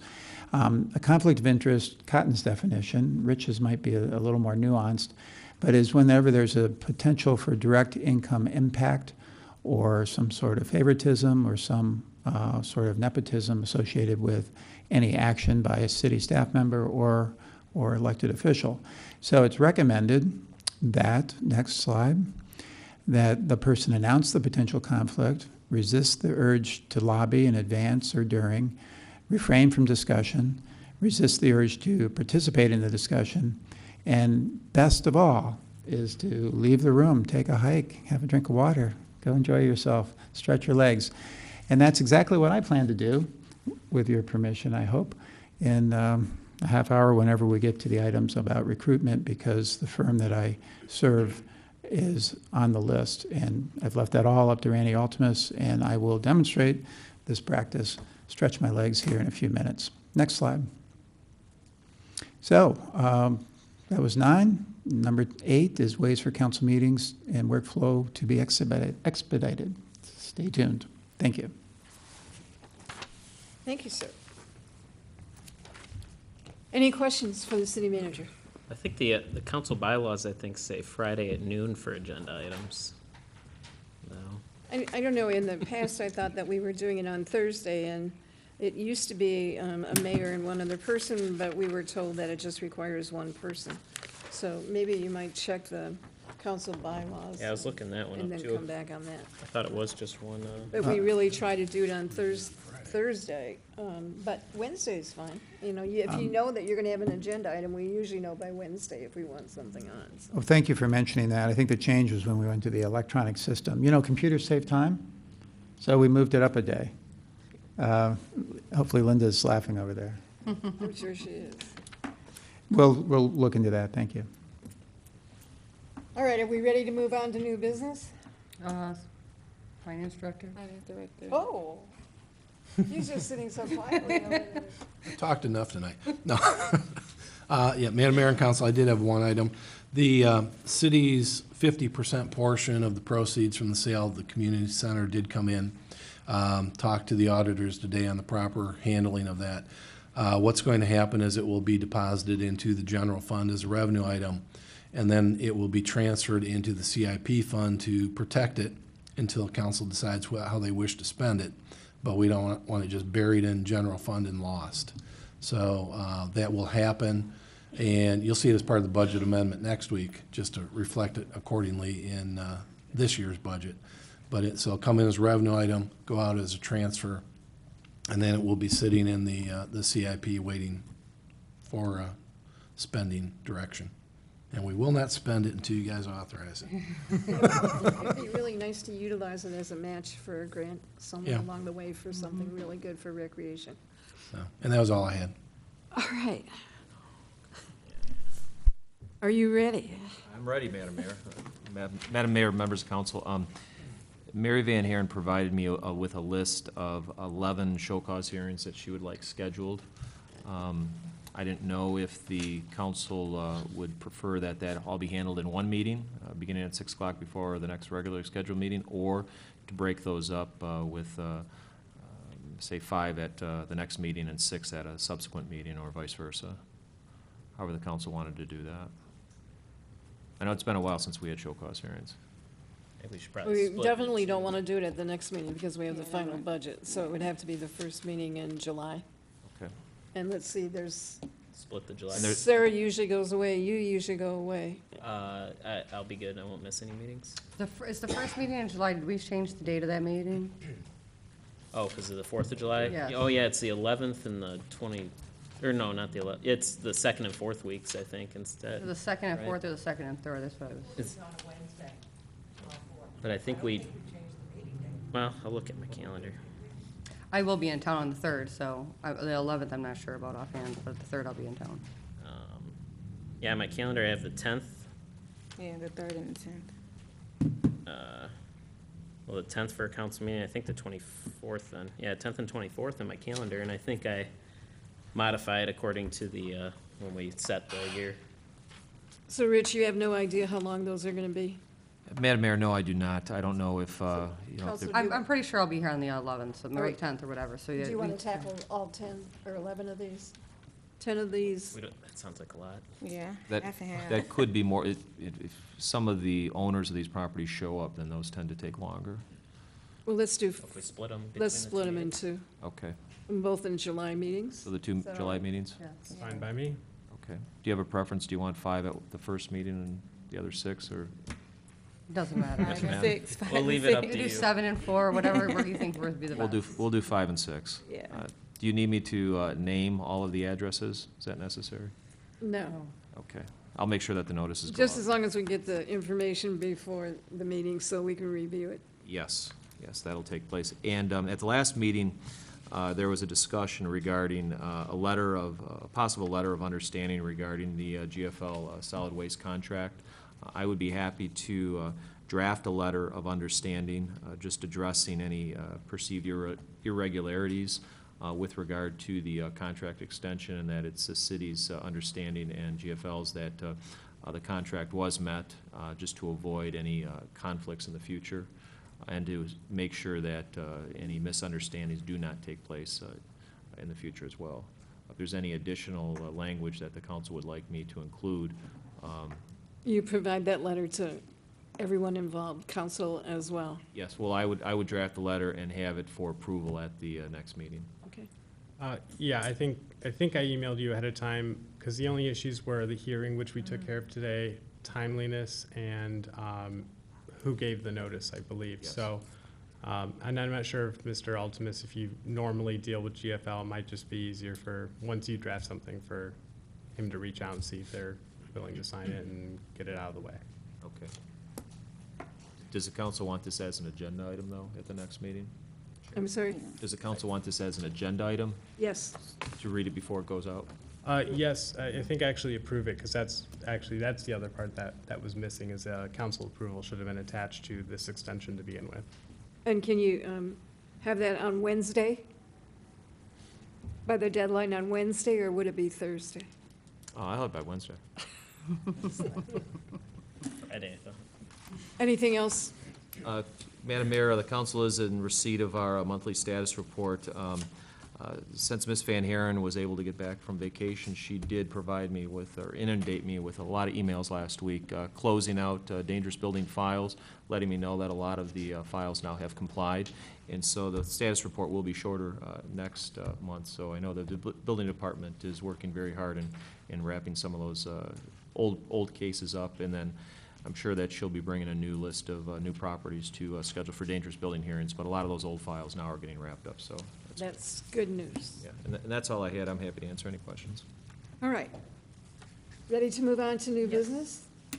All right, item A is authorization for engineering services 2018-19 water main replacement on the project Johnston, Stevens to 10 Mile. Mr. Pangori is here. Good evening, Madam Mayor and Council. I'm here this evening seeking authorization from City Council to begin engineering or preparation of plans and specifications for the replacement of the water main on Johnston between Stevens and 10 Mile Road. As all of you are aware, the city has been actively seeking funds to fix that road. And I think we have a solution a little bit later on in the agenda. And if that comes to fruition, we'll want to replace that water main before we do work on the road. So we'd have to get busy here quickly to get plans and specs out and seek bids to get that construction underway.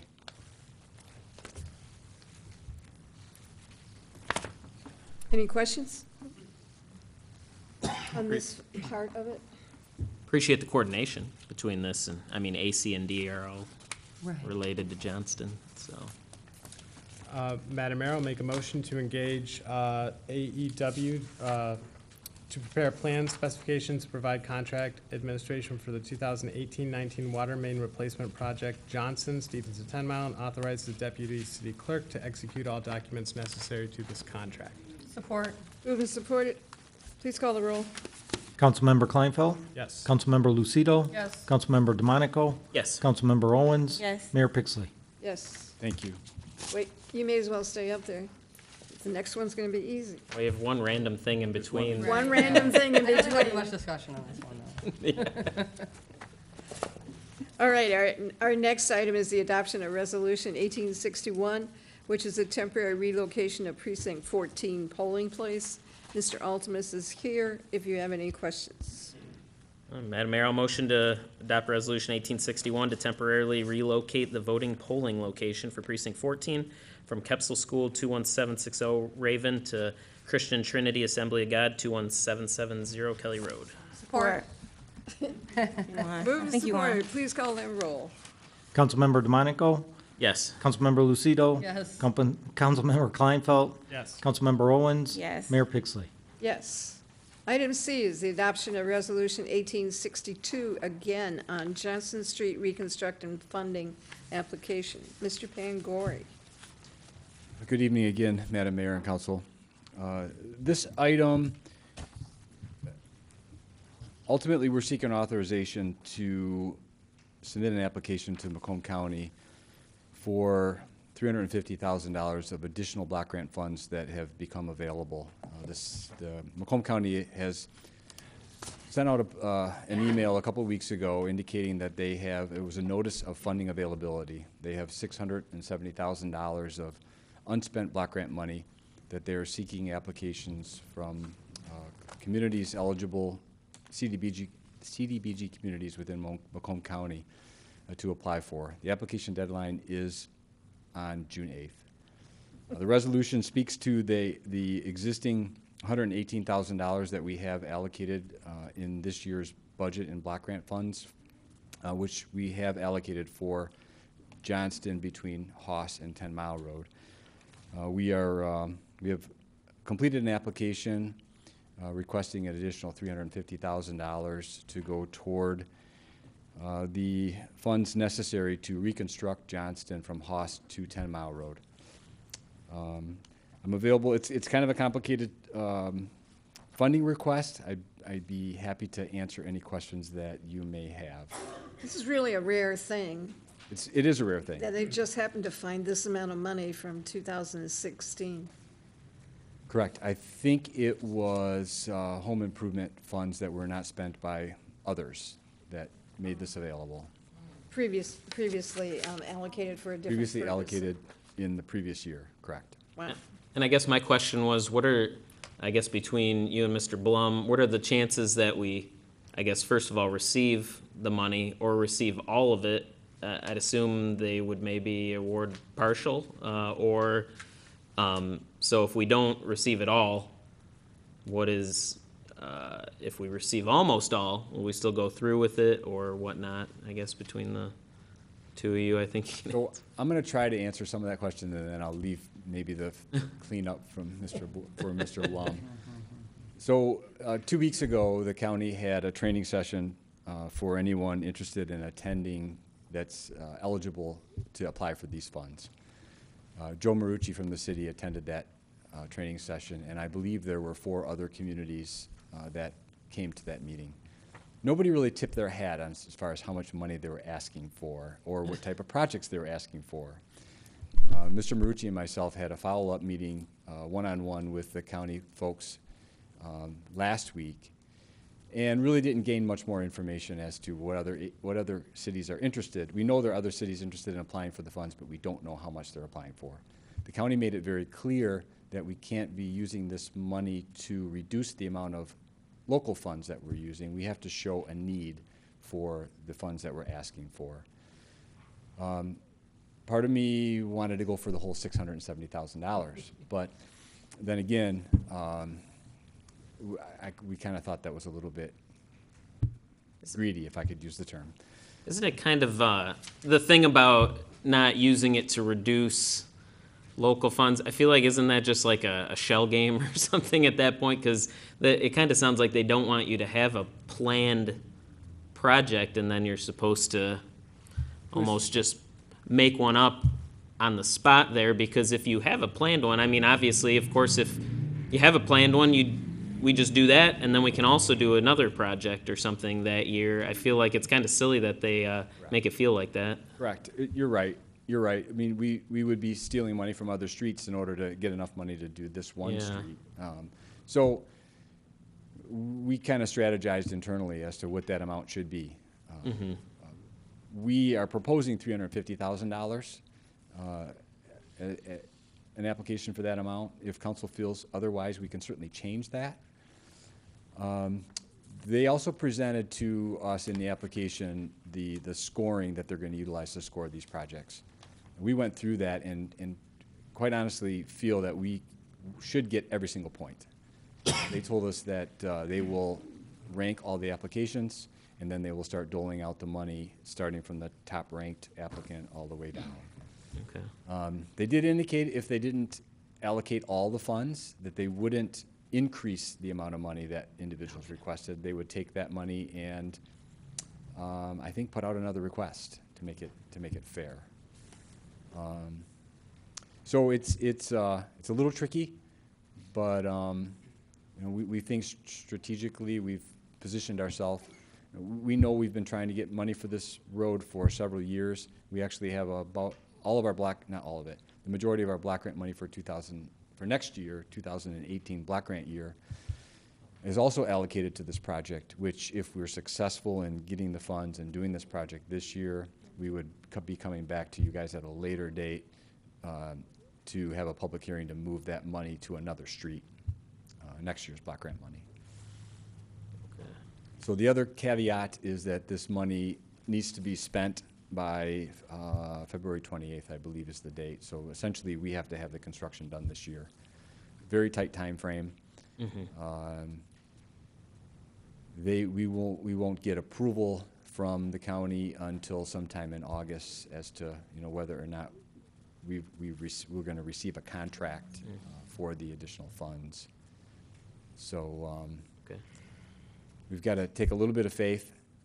And then I guess the rest of that question would go to Mr. Blum, as if we didn't get the funds. So if we don't receive all 350. Right.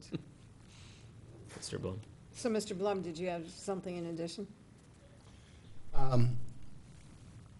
Since this is not supposed to replace local street funds, I guess we don't have the money. No. We actually could do the whole project ourselves. It's just going to chew up what is currently in the 5-year plan for future years. So we could, drag forward fiscal year 20 money into this year, do the whole project, and then hope we get some more money out of CDBG to do another project. It's taken us 3 years to build this fund back up where we have any money that we can spend on our own. And this one project would chew a lot of that up. So. I'm sorry. We've indicated that in the application too, that if we had to use additional funds of our own money to do the street, we would be pulling money away from the maintenance of other streets, right, or the repair of other streets in the city. It's not the only street we have. But this street meets all the qualifications for CDBG funding. It does. It does. It is. And we've been looking at this street for a long, long time, We have. and it is in bad shape. And so if we don't, say we don't get any of the money and we do the engineering now, or, yeah, because we would be doing that before we know, right? We'd be doing the engineering We before would that be. August. In order to meet the date. time schedule, we'd actually have to bid the project out. We couldn't award it Yeah. until we received a contract from the county for the block grant funds. So we would Right. have to bid the project, and then I think there's about a 2-week window where we would have to wait for the contracts if all the dates fall into place. When are you supposed to hear from the county? I can tell you that. I guess, and I was just asking because, when we do the project, well, I guess if we're bidding it out, that would kind of suck if we push it back a year or something then for all the contractors that put in a bid. So the county schedule, the applications are due on June 8th. They're going to complete their scoring by June 22nd. They have to submit potentially a substantial amendment, which requires a 30-day public comment period, which would be from July 9th to August 8th. They have environmental reviews slated between July 9th and August 16th, which this street has already been reviewed because we already have block grant monies for that, so that should speed up that process. And then they're presenting the cities and the projects to the Board of Commissioners on August 16th for their approval. And then they're estimating that we will be receiving grant agreements by August 31st if we're the successful community. So if you go out and bid, then you're still not gonna be able to start construction or reconstruction of this street? Well, I think If you get the water lines in? we would bid the water separately. That would not be connected to the block grant monies, and that would get started as soon as we Right. physically could start it. And because the block grant money only represents a portion of the total contract, we were discussing a solution to that with the county where we would actually set the project up in 2 phases, where the first phase would only involve work, or a part of the project that would only involve work associated with our own money, local money, and not any block grant funds. If this timetable panned out and we needed that extra time in order to get the road project completed by the end of this year. All right, Now, Council. we still have to use our 118,000 already committed by the same February 28th. Is We that do. correct? We have to spend that money this So year. we at least have to do the original project, or we lose the 118. It's just, this is an extra part of the project. Right, so we have our own money that is not kind of connected to that. We have the 118,000 that we already have a block grant contract for, and we can spend that. Okay. It's just if we get the extra 350, that portion of the contract couldn't begin technically, or couldn't be awarded technically until we received the grant agreements. Any other questions?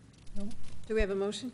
Madam Mayor, I motion to adopt resolution number 1862, Johnson Street Reconstruction Funding Application for additional 2016 Community Development Black Grant Funding. Support? Move and support. Please call the roll.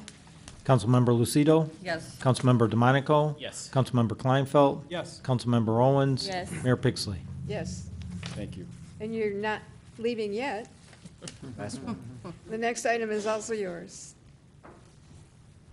Good evening again, Madam Mayor and Council. This logically is the next step is to authorize the engineering for the reconstruction of Johnson Avenue from Forest to 10 Mile Road. We are estimating the construction cost of this project at $1,085,000. We talked about the funding mechanism being $118,000 in this current year's block grant funds. Hoping to receive $350,000 in additional block grant funds, and then the balance would be funded through the city's local street fund. Any further questions for Mr. Pangori? I guess I did just have just one more. I saw before, I think, was it Johnson and Roxana, I think, last time we did the. Correct. engineering and we were resurfacing, That's correct. and now we're reconstructing. Correct. Was it resurfacing for both streets It last time? was, yes. What changed between now and then? I think I noticed is like double the cost to Yeah, it is, reconstruct it is. instead of resurface. The original thought was we would be able to resurface both of those streets, but once we started getting into the engineering back 3 years ago, I believe it was, it became very apparent pretty quickly that that wasn't going to be a possibility, that the road was in such bad condition. We did put a resurfacing package together, and it was estimated, and it was several $100,000 over the budget that we had for those two streets. And at that time, it was decided to be shelved until we could find enough money to reconstruct the road. Okay. Thank you. So do we have a motion for this, please? Here, I'll Everyone wants to motion. read that. Oh. Go ahead. Go ahead, you can read that long one. A motion to authorize engineering firm Enderstein, Eckstein, and Westrick Incorporated to prepare design plans, specifications, and provide construction observation services related to the City of Eastpointe 2017-2018 Community Development Block Grant Pavement Reconstruction Program, Johnston, Forest to 10 Mile. CDBG project number C7062A, construction costs in the amount of $1,160,950. It's outlined in the firm's proposal dated May 30th, 2018, and authorize the deputy city clerk to execute all necessary documents related to this contract. Do we have support? Support. Motion and support, please call the roll. Councilmember DeMonico? Yes. Councilmember Owens? Yes. Mayor Pixley? Yes. Councilmember Lucido? Yes. Councilmember Kleinfeld? Yes. Now you can go. I have one last request, if I could. Could I ask you to please sign that, I have it right here. do you? Fantastic. That's part of the application for the block grant funds. And Right. if you want to put that package together. Get some work done at our meeting, nice. Yeah. All right, let's go on for our next item, which is the approval of the special event application for the Military Museum. Madam Mayor, I'll make a motion to approve the request from Mr. Chris Cosley to conduct the annual car show in the Michigan Military Technical and Historical Museum parking lot on Friday, June 8th, 2018, from 3 p.m. to 8 p.m. with the condition that if food is going to be prepared, a temporary food license must be obtained from Macomb County Health Department. Support? Moved and supported, please call the roll. Councilmember Kleinfeld? Yes. Councilmember DeMonico? Yes. Mayor Pixley? Yes. Councilmember Lucido? Yes. Councilmember Owens? Yes. You're doing so well, Mike. Keep going. Two more. All right, our next item is the approval of the special event application for the Oddfellows Cruise in Gratiot, and I see an Oddfellow here, if we have any questions. Do we have a motion, please?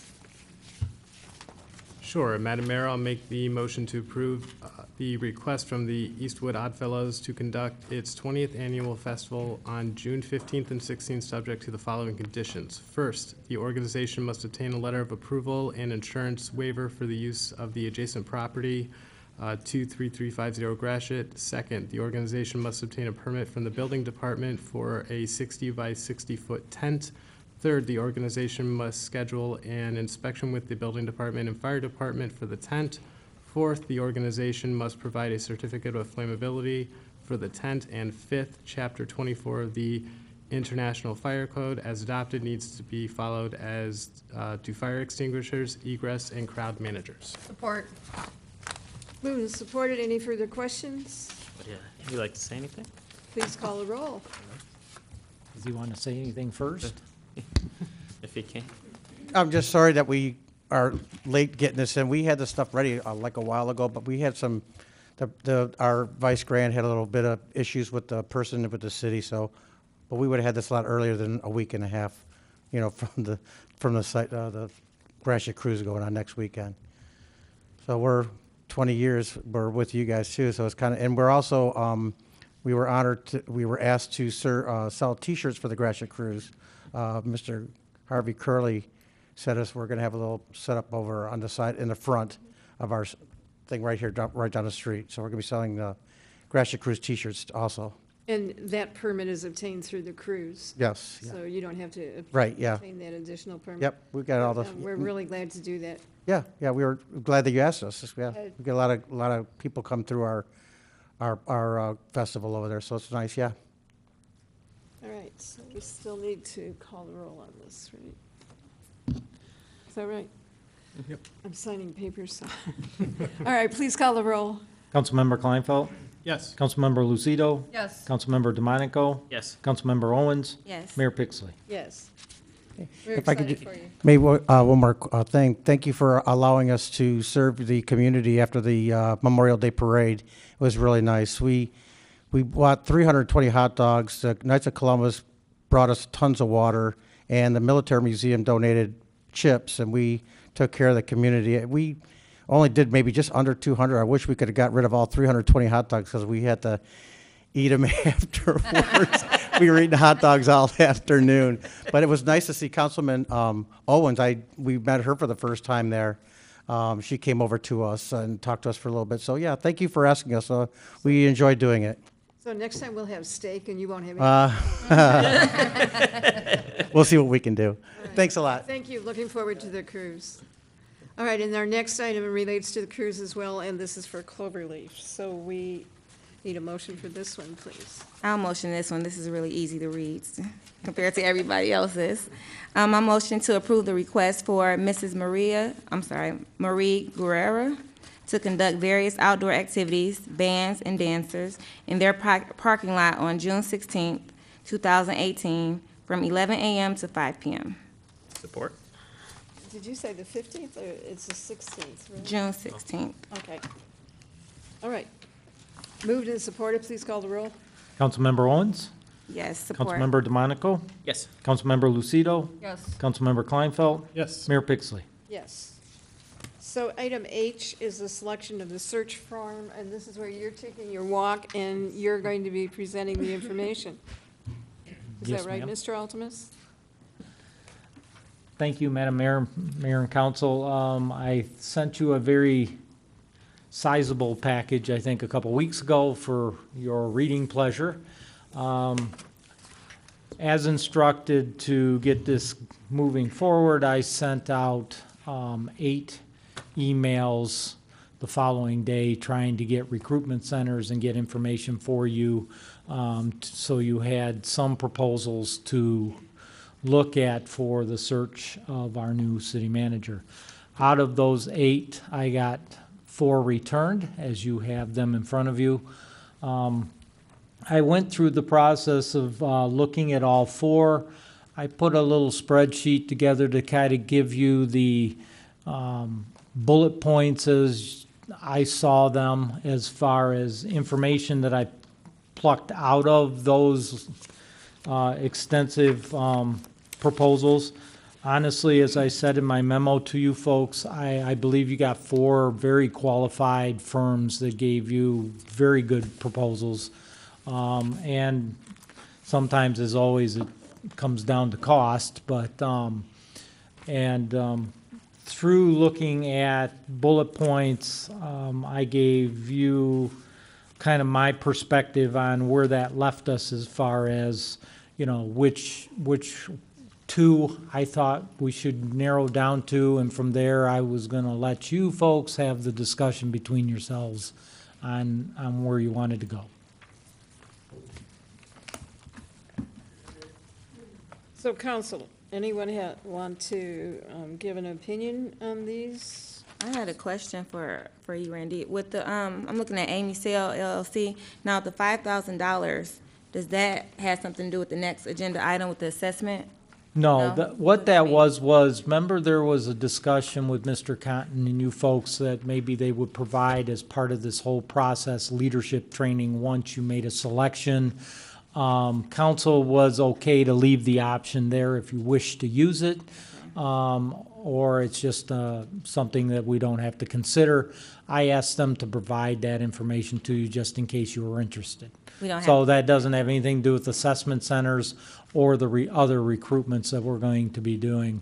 And unfortunately, Amy Sell LLC did give me it all in one proposal, so it was hard for me to describe to you which part you should look at, which part you shouldn't, because one was involved with the assessment center. So, but that is complete option for you folks if you wish to do it, not part of the proposal to do the search. Questions real quick. I assume we can discuss both of these next agenda items together, since it would probably make sense in case doing the same firm for both, if council thought that made sense, or That's what I was thinking too. or whatever we'd like to do. Did you have an opinion? Which one?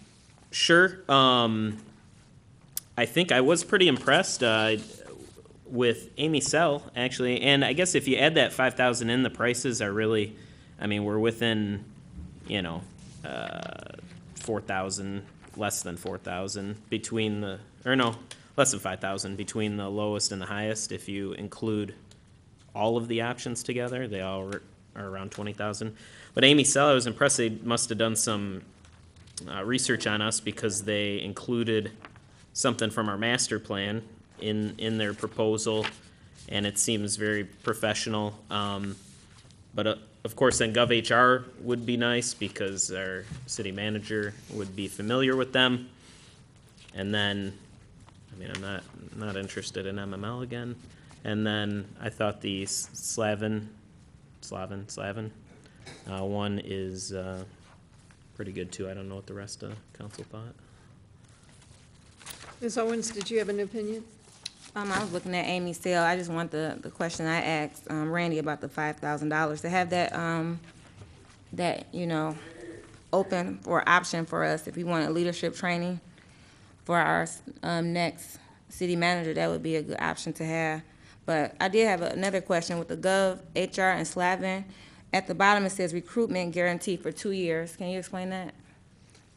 Basically, what they're indicating in there is that if, say, you go through the process and you hire a city manager, and I think Mr. DeMonico saw this and kind of hit on it when he saw the Slavin one, originally, is that if something happens within those 2 years after hiring a city manager, if something doesn't work out and you need to part ways and start over, they're looking at giving you additional support at basically no cost other than travel time to help you start your next adventure. So that's what their 2-year kind of, I called it a warranty, guarantee.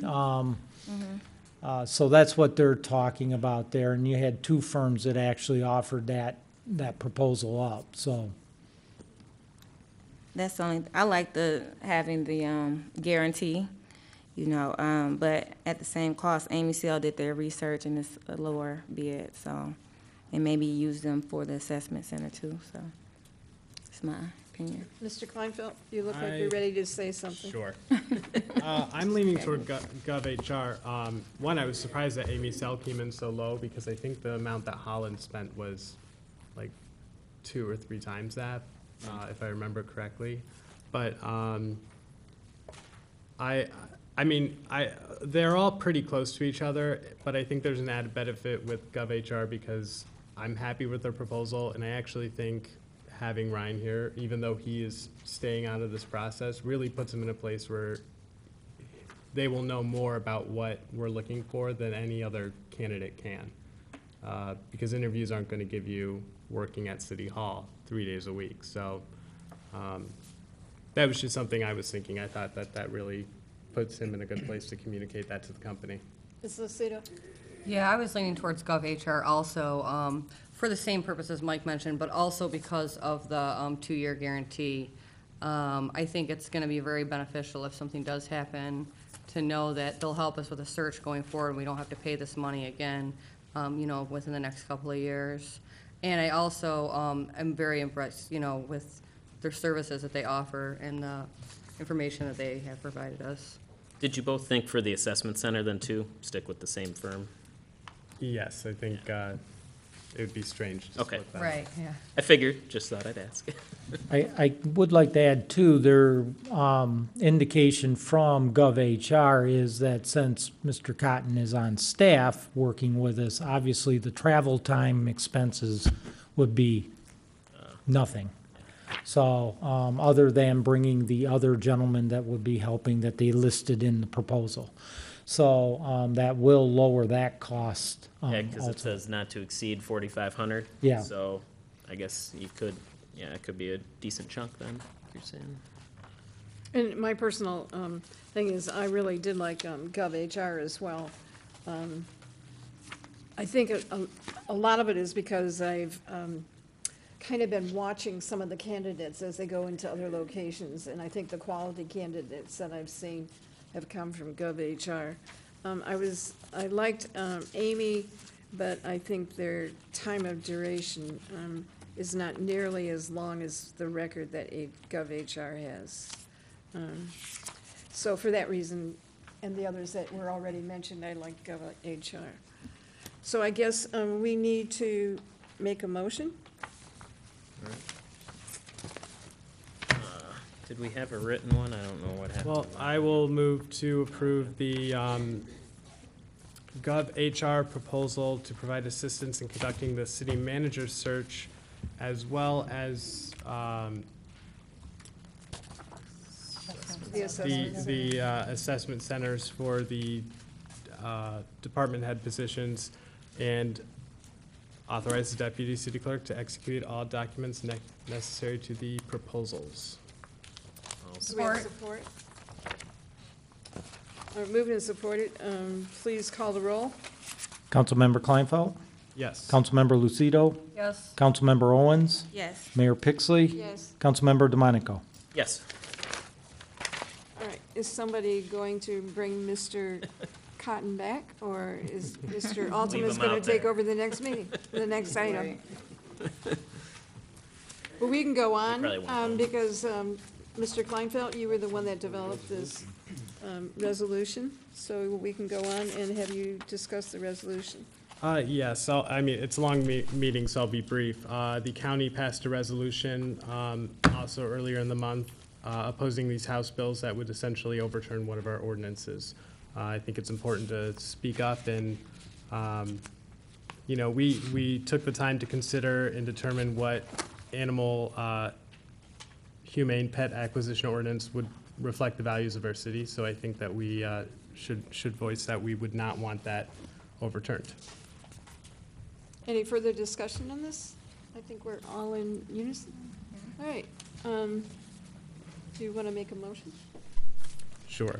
I will move to adopt resolution number 1863, opposing House Bills 5916, 5917, in support of Eastpointe's humane pet acquisition ordinance, and provide this resolution to all senators and representatives serving Macomb County, as well as cities and villages and townships. Support. Move and support. Please call the roll. Councilmember Kleinfeld? Yes. Councilmember Owens? Yes. Mayor Pixley? Yes. Councilmember DeMonico? Yes. Councilmember Lucido? Yes. All right, item L is some discussion on the Parks and Rec Commission. Mr. DeMonico, you were the one that requested this. Sure, Mr. Albright, I think you wanted to. Yeah, I can provide some input.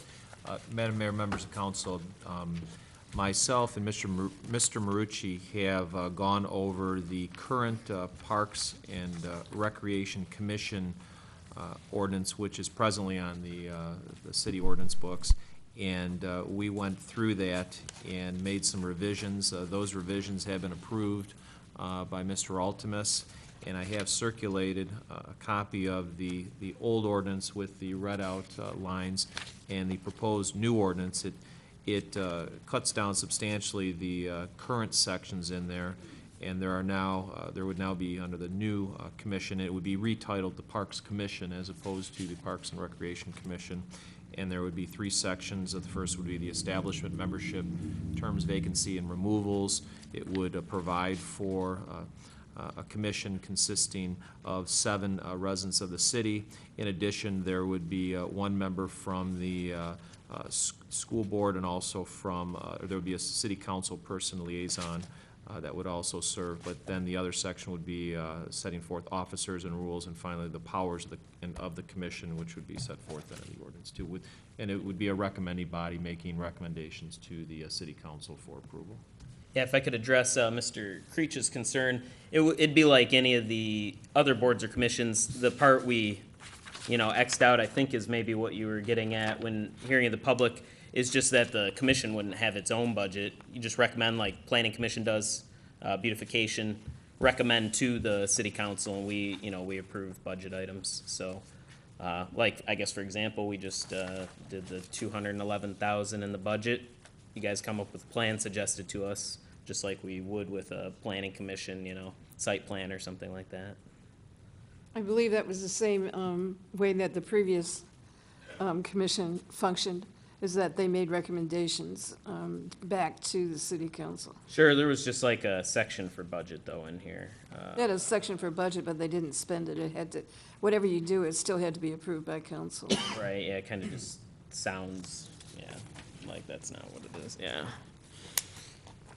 If the proposed version with the revisions is acceptable to council, I can put this in ordinance form and have it at the next meeting for consideration and first reading. Everybody agree? Sure. Okay, will do, thank you. All right, and Mr. DeMonico, you had the next one related to the items, additional amendments that you wanted onto the budget, or changes to the budget? Sure, now, well, I guess before we start this, should we do a 5-minute recess, or are we just gonna power through? I wouldn't mind a very quick recess. How long is it going to be? Right. 3 minutes. What, the recess or the Oh. items that you wanted to talk about? Oh, I thought you meant the recess, not the, well, I don't know. I have a few items. I don't know how much back and forth we'll have. I mean, the first item I do want to discuss is the water and sewer rates. I voted against them last year. It was an average of roughly 35% increase for all the residents in Eastpointe last year. And then there's, if I'm not mistaken, a 2.8 for water and 3.2% increase in the front of our budget here in the ordinance we pass every year. I think minimally, we should keep it at 0%, just keep it the same to next year. But I think even like I said last year, I think we've gone above and beyond that. And then, where'd my sheet go here?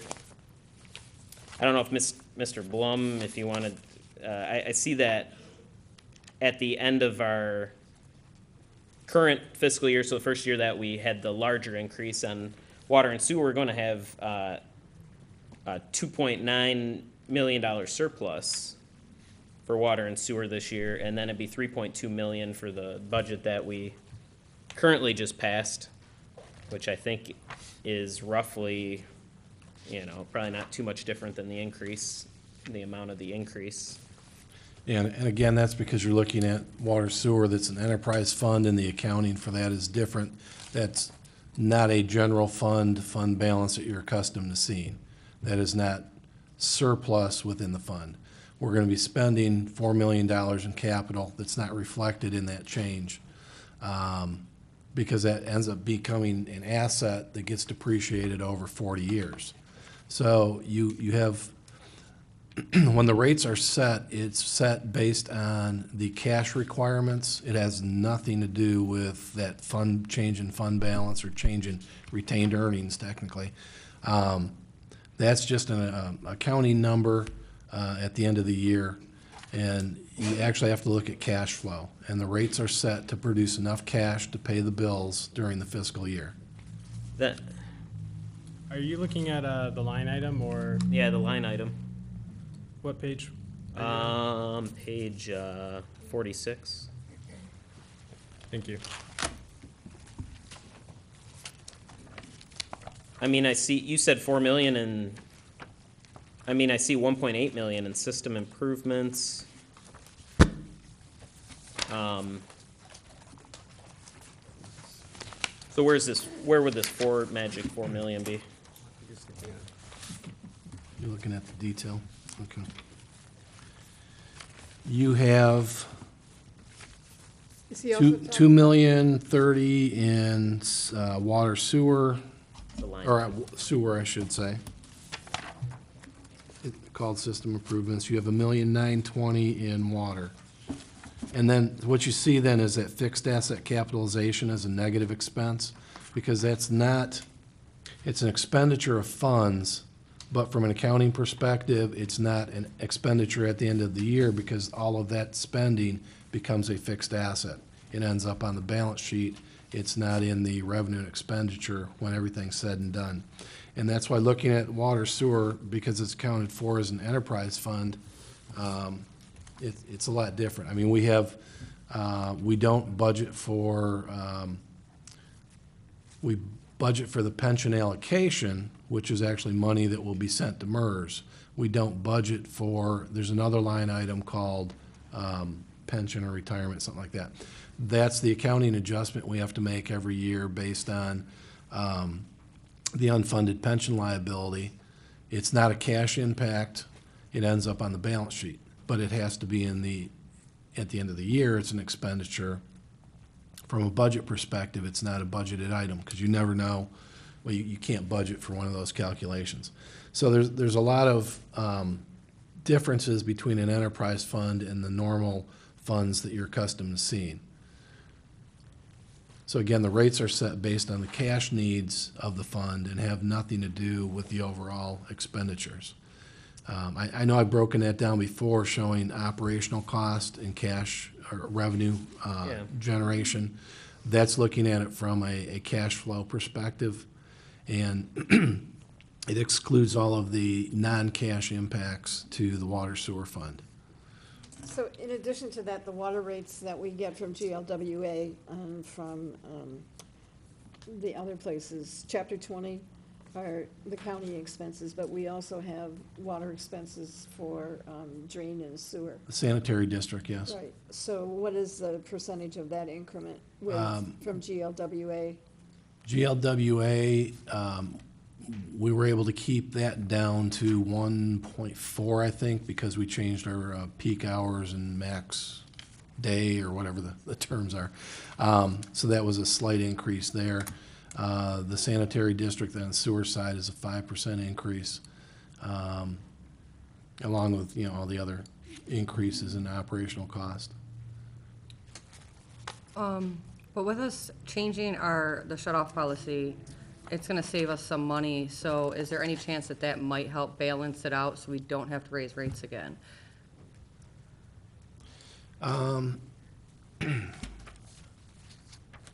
I'd have to go back and take a look and do some calculations on that. I don't wanna just state something here. Right. And without looking at it. But I can do a calculation tomorrow and get it out to council. That would be good. What about so we loaned last year, I forget what we said about this again, right?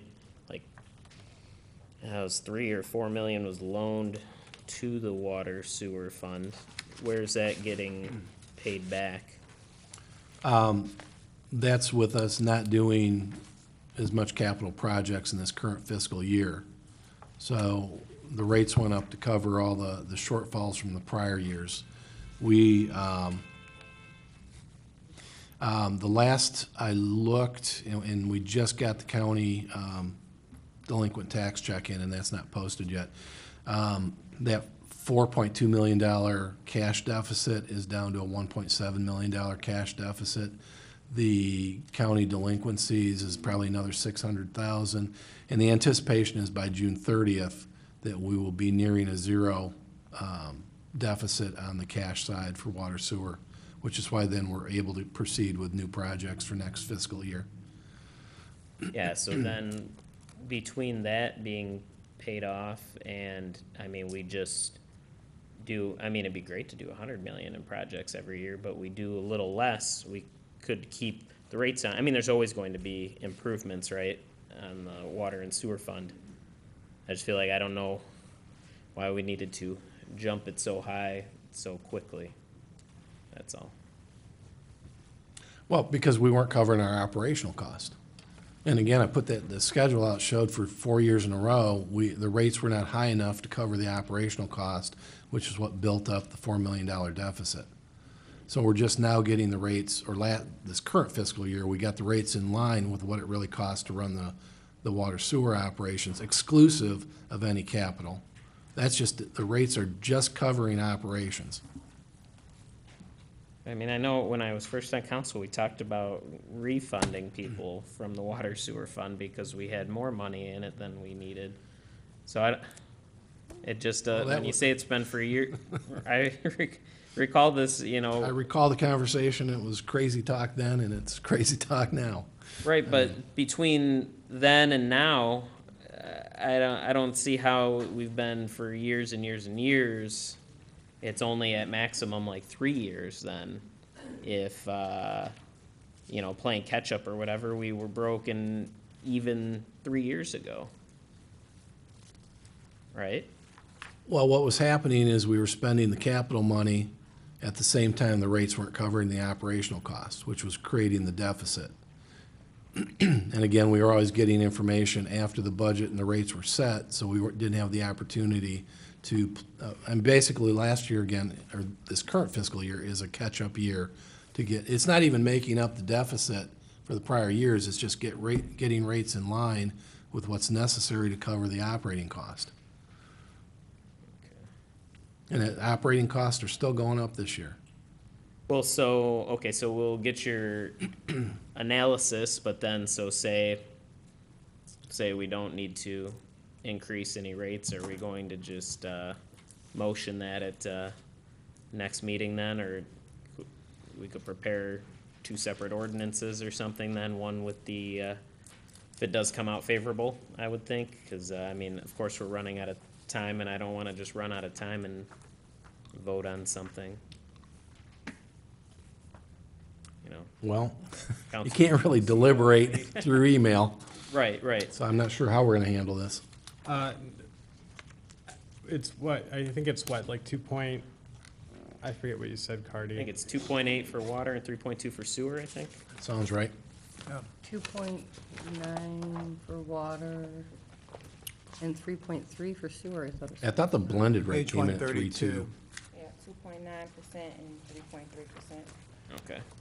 Given the large jump that we did to do catch-up, and I know the wise thing might be to do every year now, I think I would rather wait 1 year, even if it meant next year we have to take a look at something like 4% or something like that. But at this time, I think I would prefer to leave the water rates the same for 1 more year. What would happen if we leave it at the same rate for a year? It would create an operational deficit, and again, I'd have to do the calculation, you know, with the change in the water shut off and then leaving the rates the same. But I can give you the numbers tomorrow. Could you give us those numbers? Yep. So we can review it?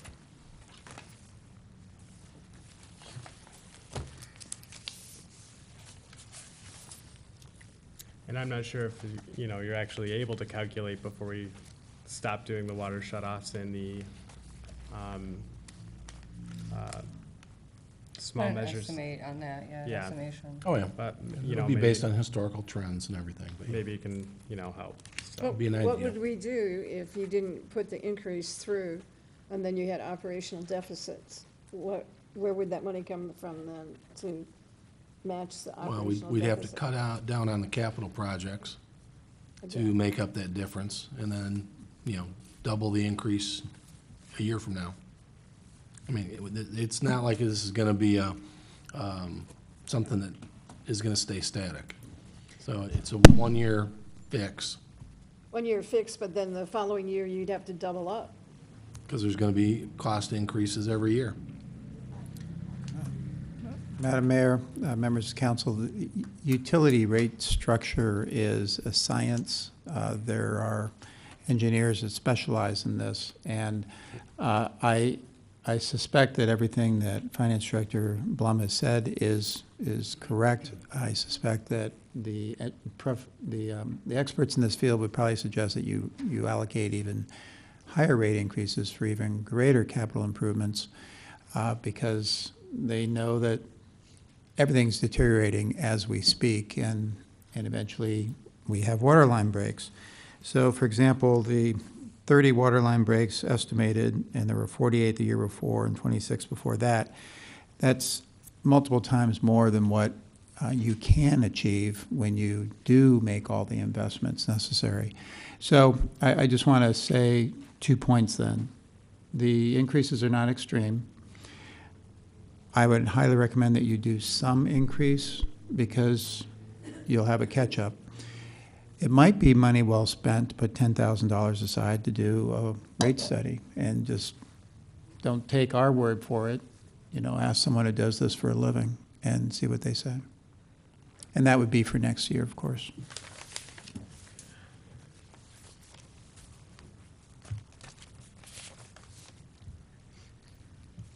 Well, my other, I guess, You know, I have to tell you, it was before I was on council, but there were a number of years when people on council recommended the same thing, that there would be no rate increases.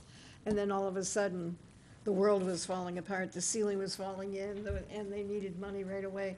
You must remember, I think it was, I think Wayne was, It was Wayne. started in his It very would have been beginning. 2005, 2006, yeah. Right, and there was a problem because the previous council did not want to increase the Mm-hmm. money because they saw the money exactly as Cardy is seeing it, that it's there, and they thought they had all this extra money because it was sitting there in the enterprise fund.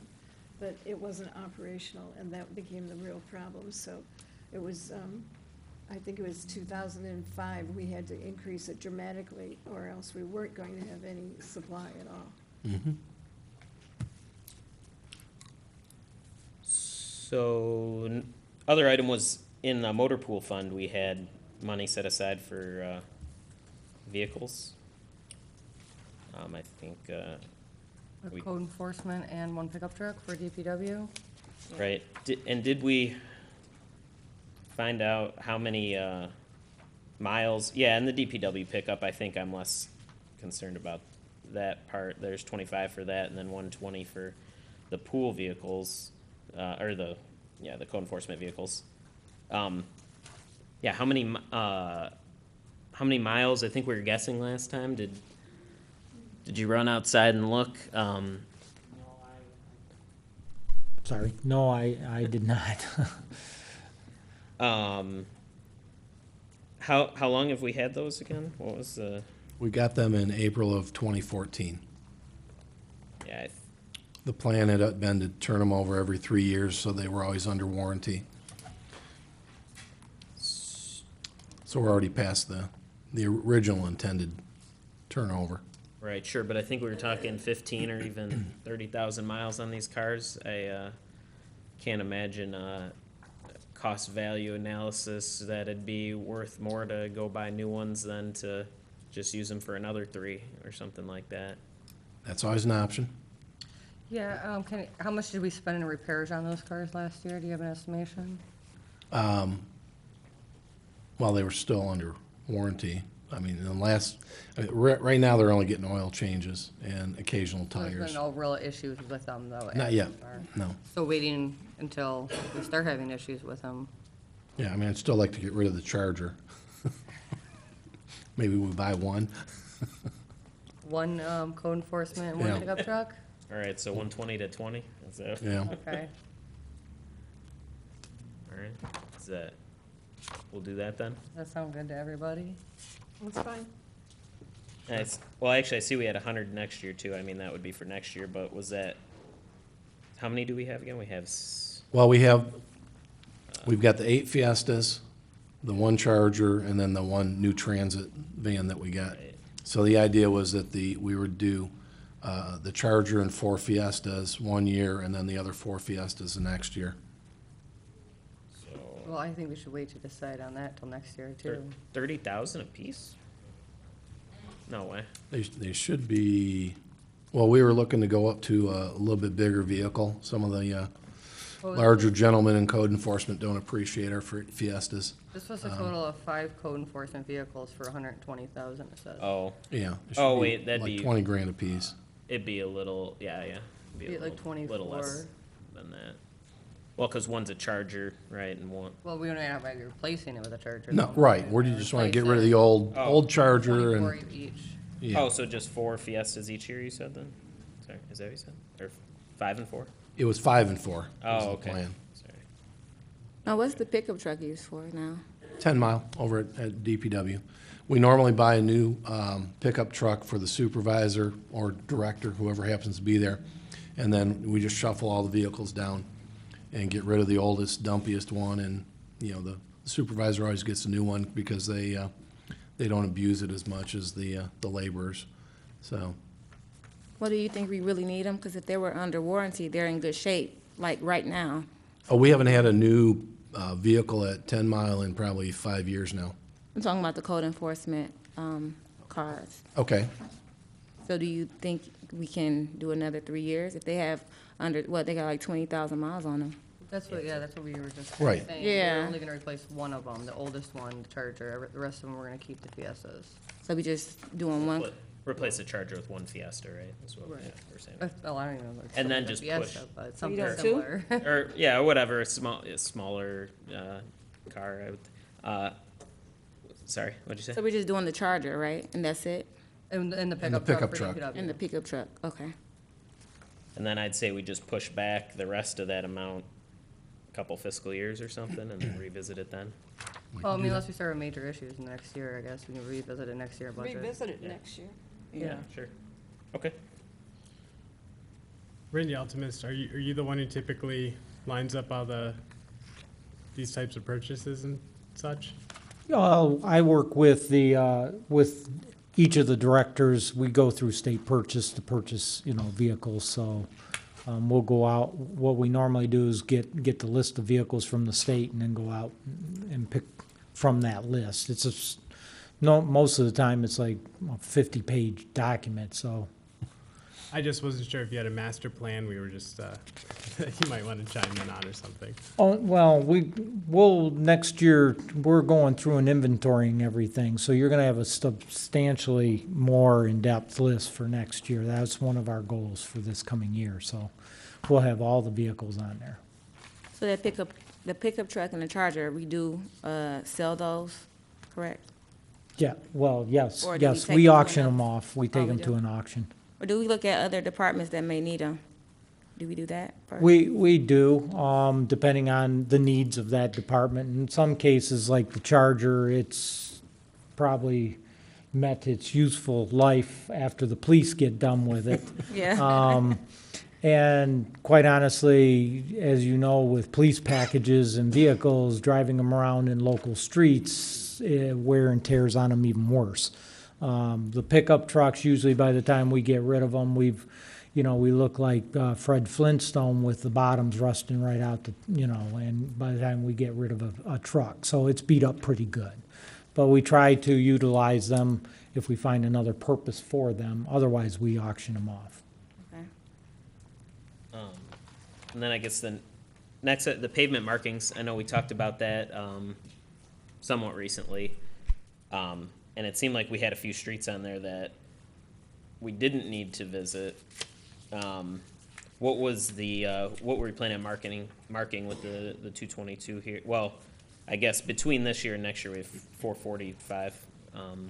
What were the streets on that? Did we, Well, what we're gonna do is evaluate each one that needs to be done. So we will pick the ones, if you go down 9 Mile and some of those other streets that no longer have markings, which is where we're getting our complaints, then we'll put the bid specs together at that point. But I think you folks were also talking about delaying that and having a conversation a little bit with the planning commission, I believe was the conversation. So we will wait for that conversation to take place and then proceed. and if we could, I think, because it just happened to happen in our conversation at the meeting, we talked about I forget what the process is called, grinding down the street and putting that lasts longer. Mm-hmm. But probably have both options or three, I get, right, you have where you grind it down and put the stickers or whatever, those ones, or without grinding it and doing it, or just paint.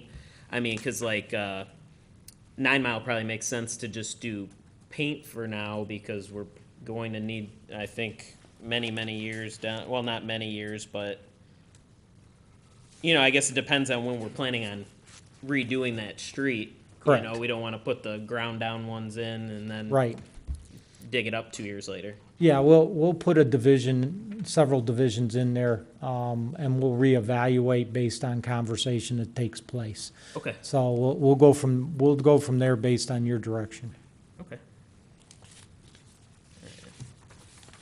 I don't have anything new that I want to bring up right now, but I know we talked about it at the original budget session. Two things. One was removing the funding out of the Economic Development Fund, because we don't really know what that purpose is right now. I think there might be one employee paid out of that, but it seems more appropriately that it should come out of the city manager's office, where it's transparent. And I still would hope that we can see some sort of staffing, like summary that's actually part of the budget in terms of approving, 2 FTEs per department, or, however many it is for each one. So, Guess that wasn't too much. I think that's all I had, Madam Mayor. I'm thinking the economic development part on other services. You guys go to page 109. Now, it says $558,100 is being spent. Now, what is that on? Is that the magazines that we have? It's probably a combination of that plus the individual that we're paying out of that, which is Mr. Driscoll out of our office, which was the conversation why we wanted to just take the whole department, put it all back into general fund and eliminate it altogether. No, that's right here. just to be clear, I was talking about the, on 116 of the budget, the Economic Development Fund, which I believe is different than Community and Economic Development. Okay. EDC, not, The old building department. yeah. Maybe like 28, you could ask. Oh, no, it's this one. Now, we don't do how much the magazines and things like that cost the city? Do you think that's really relevant? Randy? A? Well, the question is, does the council think it's relevant? Do you guys think it's Getting relevant? our information out to the residents, I mean, that's what we're highlighting in the magazine. This year, we used it for getting our information out on our water, that we are required by law to do. Can we do it in a couple pages and send it out that way? Yes. Do you think it's something we could evolve into more information to the residents? Yes. That's totally required by law. Well, And the we've taken water, money yeah, provided. the water information is required by law, but we try to highlight more information about what is Correct. our activities and stuff like that. So, I mean, we tried to use it as kind of a public relation tool to let things, let the public know what we're doing. You are there- asking if we should or should not do it? What I'm saying Is is there You're another way obligated we by can? law to do that. How much, If you how can much do put- you charge for, how much does it cost, I'm sorry, how much does it cost for the magazine? Not including postage, because we have to mail something either way, so I- just in general for the magazine. Well, Last actually, year- we had it put in the East Sider, so it was delivered that way. I'm not sure offhand what this year's cost. I haven't seen the bill yet. But I thought last year was about 9,000, was it Yeah. not? Yeah, it was And, around that. I talked to Bill this morning, and they were sending out 17,000 copies, Right. so I think And we that's really plus what we keep here to hand out to residents Correct. as they come in the building. Can we send out the water report differently? Yes. Do you want to use something as some tool like this to highlight what we're doing as a community? That's strictly up to you folks. That's, So it is another way to do it and save money. Like, can you put that information on a water bill maybe? no. Or with the water bill or something like that? No, it's a lot more in depth than that. We would still have to do some kind of mailing, mass mailing of some sort. But again, this was developed years ago to highlight some of the things. It kind of took the place of the old city calendar, if some of you remember when we used to do that, because that got eliminated out of the budget, obviously, when monies got tight, but it was a way of highlighting the work that we did to let people know what we actually do, and tried to put some information on, where our programs are and how, and that kind of stuff. So, can we send out the report in a mass mailing? Yes, without doing it as a magazine. We were using it as an opportunity to get our word out. I was just trying to find another way to save money, because the magazine, like I said, I never rarely get it at my house. So I probably seen it, if I ever seen it, like one time, being in Eastpointe for the last 9 years, so I'm trying Well, to see. we haven't done it 9 years. We've only done the magazine for the last 3. 4 or 3 years. Correct. And we've always put it out in the East Sider because it's just quicker to get it out. So maybe you don't read your East Sider, because it goes to your door, it goes to every single door in the city. Yeah, I read the East Side. I'm on the front page almost every other week, so. So I read it, so I can save it. I So- do remember, actually, Beautification Commission members brought that up to me There was last year. some of them that didn't receive it. Yeah. Yeah, maybe that they is don't read true. it either. I don't know. Oh, you know what I thought? Actually, this would make sense for you too, Monique. I was wondering if the South Lake School District part did. That Oh should- no, but you Yeah, received yeah, it though. yeah. Is that part of our It- budget discussion? Well- or- No, this is. Yeah, sorry. Yeah, I actually, it's part digressed. of the budget discussion, because I'm trying to see where we can save money at in places that we don't need it. So it is part of the budget discussion. Could be paying for some that we didn't actually deliver, I guess. Yeah. Yeah. How many do you do it every month, No, it's once a year. once a year? Yeah, Okay. we do one publication once a year. And it has to be out by a certain time of the year. Yes, I believe we have to have the water report out before July 1. Does that sound right? And that's why it's in the mail today. Correct. It should be in tomorrow. Yep. It's arriving at the houses. Yeah. I mean, it's up to council, but that was something council wanted to do 3 years ago, was something they wanted to get out, was promote the city and then show what we're doing and offer some information in the same way. If you folks don't want to do that, I mean, there was some discussion about new resident packages and stuff, that some of that information was put in there, so. Yeah, I'm just saying 3 years isn't a long time. I mean, you didn't have it before, after 3 years, and it was still, the word was still getting out. You were saving money. So, I mean, new technology, we still should be able to save money. And Every year, it's new information. This year, they have some really good drawings of the collection over the DPW of all the people that brought waste material from their homes over there, as well as all the electronic collection.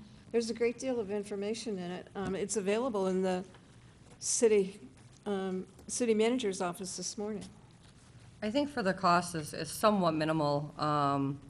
It's nice to have something out there that promotes our city and lets the residents know what we are doing and the things that are going on and the things that we've achieved. So I don't know, for me, I think it's kind of a nice thing for homeowners to receive. But I understand your concern with like the financial part, but it's not like, if we were spending that every month, $9,000 a month to send it out, that'd be one thing, but if it's once a year, I don't know, I feel like. And the money is sent to us to get the information out about the water testing. So it's not an excessive amount over and above what's Right. given to us for one specific purpose, which we still accomplish. is there any other way, like, we can put information in there about new businesses that come to Eastpointe, that we can add to that as well? Yes, we I can think put anything we highlight want. Not just water, but Right. support the local businesses and stuff like that. This was just an avenue to get that water report out. What we put in it is up to us on how we want to evolve it. Okay. Sounds good to me. Anything else related to the budget? If not, we'll move on to payroll and bills. Entertain a motion? Yeah, Madam Mayor, I will motion to approve payment of the bills, the amount of $1,961,800, or I'm sorry, $1,961,868.53. Support. Move and support. Any questions about any of the checks or expenses? Please call the roll. Councilmember Kleinfeld? Yes. Councilmember Lucido? Yes. Mayor Pixley? Yes. Councilmember DeMonico? Yes. Councilmember Owens? Yes. Move to the second hearing of the public. Does anyone wish to be heard? Mr. Creech? Thank you, Madam Mayor and Council. Harvey Creech, Eastpointe. You've talked about a lot of things tonight, which is really great. But a few things I'm getting ready to talk about, maybe you don't want to hear it again. In our parks, the selling of 8 Mile Road, you received X amount of dollars. Now you're going to take it and you're going to put it back in there, which is really great. In 2016, we loaned Rare money from the water department. In 2015, then we had plenty of money. We had plenty of money. We just loaned it. You know, they took out a loan. We said, water department, you know, our water is great. So you come back in and it said, and now you put, when I discussed this with Mr. Optimus, under capital improvement, if you remember 2 years ago, there was a whole lot of money in there to do that park. Where's the extra money? Where'd it go? I never heard a word about it. He went right back into the capital fund. Now you're talking about, too, the money that's going to come in is going to go into the capital fund, or going to go into the general fund. That's not going to fly, people. That's got to go to capital and stay there. Because the last time it was there, it disappeared. As I said before, too, I stand here and I listen to one thing, and I've been here long enough, and I've seen everything else happen. And you know, I have no reason to lie. And the money was already there. The money was gone. Now we're talking about we got to beg, borrow, and steal for it again to get it back in our parks and recreation. I said we loaned. We had money in the water. Or we just found out now I'm getting a little upset. I apologize for getting a bit loud, but I've listened to what we had to say. In the water bills, 35% rate increase in 1 year. Now we're talking about going up again. Mr. Cotton, you've done a great job since you've been here, and you've listened to what the residents have had to say, which is really great. And you said the same thing, we can't afford to fall back again. I'll give you a study. I'll come back in with the 5 cities that I did there. It was amazing what kind of a shot this city took in one arm. We took every vaccination you could possibly take in 1 year. Now you're talking about $2.5 to $3 million in debt again because of you're going to cut down. You know, there's not going to be a shutoff again. I don't want anybody's water to get shut off, but maybe it brought some money back in for the pure flow. You have 30 seconds. Thank you, Madam Mayor. And I said the cars, the trucks, the payment, you've talked about a lot of things. You're working in the right direction. But think about a few of these things that I said before, too. The money was already there for that park one time. What happened to it? And I still haven't heard, no one ever explained that to me, what happened to the money before. Your time is up, sir. Thank you.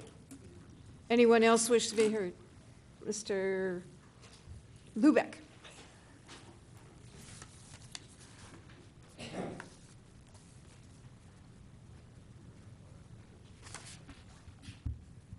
Jeff Lubeck, Eastpointe resident and a fixture at these meetings for many, many, many years. Mayor Pixley, I'm glad you also remember what happened before with the water rates. Council thought they were going to be merciful to the residents and not pass on the rate increases. All of a sudden, the bottom fell out, and the residents got hammered with a crazy big rate increase. From what Mr. Blum explained, that's what happened last year. We had to play catch up. Okay, we've caught up. I can't believe you're actually discussing falling back into a hole again. Oh, we'll be nice to the residents next year so we can slam the snot out of them on water rates next year because we've got to make up for the year when we didn't give them an increase. If the rates go up, nobody likes it. But I'd rather get nickeled and dimed every year than get slammed with double-digit rate increases because we fell behind. Thank you, Mr. Lubeck. Ma'am.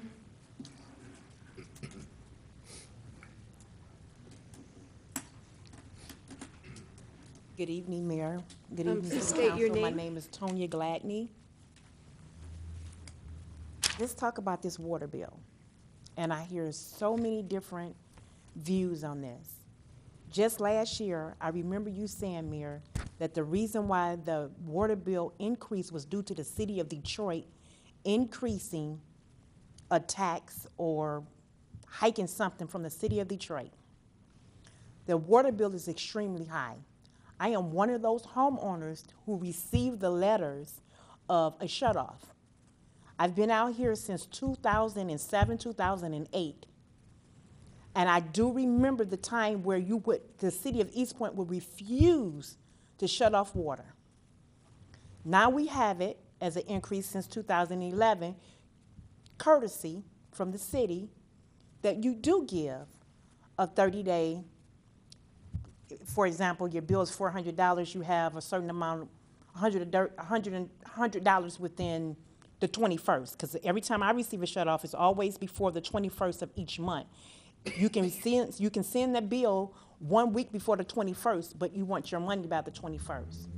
When I say that the water bill have not doubled but tripled, there's something to consider. Now, let's keep in mind that majority of Eastpointe is not homeowners like it used to be 10, 15 years ago.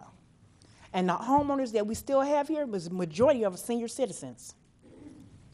The rate of the citizens that we have here now are renters. So if you cut off a water bill, think about the city of Detroit going down. I don't care if you're working. I have a pretty decent job.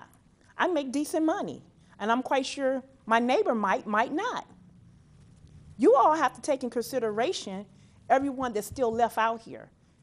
If you go through the city, you have more renters than you have homeowners now. Pay close attention to that. So when these waters start getting cut off and shut off, and it's whether they're a senior citizen or whether they're a hood rat or whatever you want to call them, guess what happens to the property? Guess what happens to law enforcement's coming out? I need you guys to think and put your thinking cap on right now. We cannot afford another, yes, we can afford it. Like he said, we'll be penny pinching, paying you all, praying that you do not come out and shut the water off. Then you get into something illegal. Because you know what happens when they get illegal? Whether you're black or white, guess what's going to happen? You start cutting those waters off, you're going to get them cut back on illegally. If they stay off too long, that's going to cost another hike. I just need you to reconsider and think about something. You have 30 seconds, ma'am. I have within 30 seconds. I wanted to discuss some other things, but I think the water issue right now is the main thing. I will see you next city council meeting. Thank you. And next meeting, you can speak at both hearings of the public as well. Thank you. But the rule just says 3 minutes at each time. Thank you, Ms. Gladney. Anyone else wish to be heard? Ms. Nemeth? I need to spell that for you phonetically so you remember. So a couple of things here. There was mention about the Macomb County Animal Control, and I fully support that. If y'all have not met Jeff Randazzo, what are you waiting for? This man is phenomenal. He has done miracles with the Macomb County Animal Control. And I mean, the animals in Eastpointe would benefit greatly if we have Macomb County Animal Control take over for Eastpointe. He's one of my contacts, since I work with a lot of different rescue organizations. And if anyone, needs help or guidance in regards to rabbits, please see me. I also want to talk about the water. The gas and electric company have budget plans, so if we don't have a budget plan for the water bill, that's something that really needs to be taken into consideration. And also, y'all didn't do us any favors when you took the garbage collection off the taxes and put it on the water bill. That was a big hike. And then you decided, I think it was 2008 or 2009, you decided instead of the water bill every 3 months, then you put it on us every month. That added more, money for us to pay out. these are, things that need to be taken into consideration. You can't be cutting off water, I mean, think about the bigger picture. Somebody, could end up dying, and you don't want that on your conscience. In regards to, a couple of people have spoke about this, and yeah, the hemorrhaging needs to stop. We're actually being outnumbered by renters than homeowners, and I would hope that you're all going to want to do everything you possibly can in your power to retain whatever homeowners that you have left. Because unfortunately, when it comes to the renters, there are just far too many of them. They don't care. It's not their property. They don't shovel the snow. They don't mow the lawn. They don't care about neighboring properties. There's garbage all over the place. Go down my block on a Friday morning and watch how many garbage cans are still out on the street when, according to ordinance, on garbage day, you need to pull your cans back in after, the garbage has been collected. And this is ridiculous. We've got a nuisance tenant ordinance that needs to be enforced. If you don't know how to conduct yourself as a tenant and be civil and decent and not trespass, not destroy property, and you need to be quiet after 11 o'clock at night. Maybe you want to stay up all night partying, but guess what? Homeowners ain't buying into that BS. We got to get up for work in the morning. Thank you. Thank you. Anyone else wish to be heard at this time?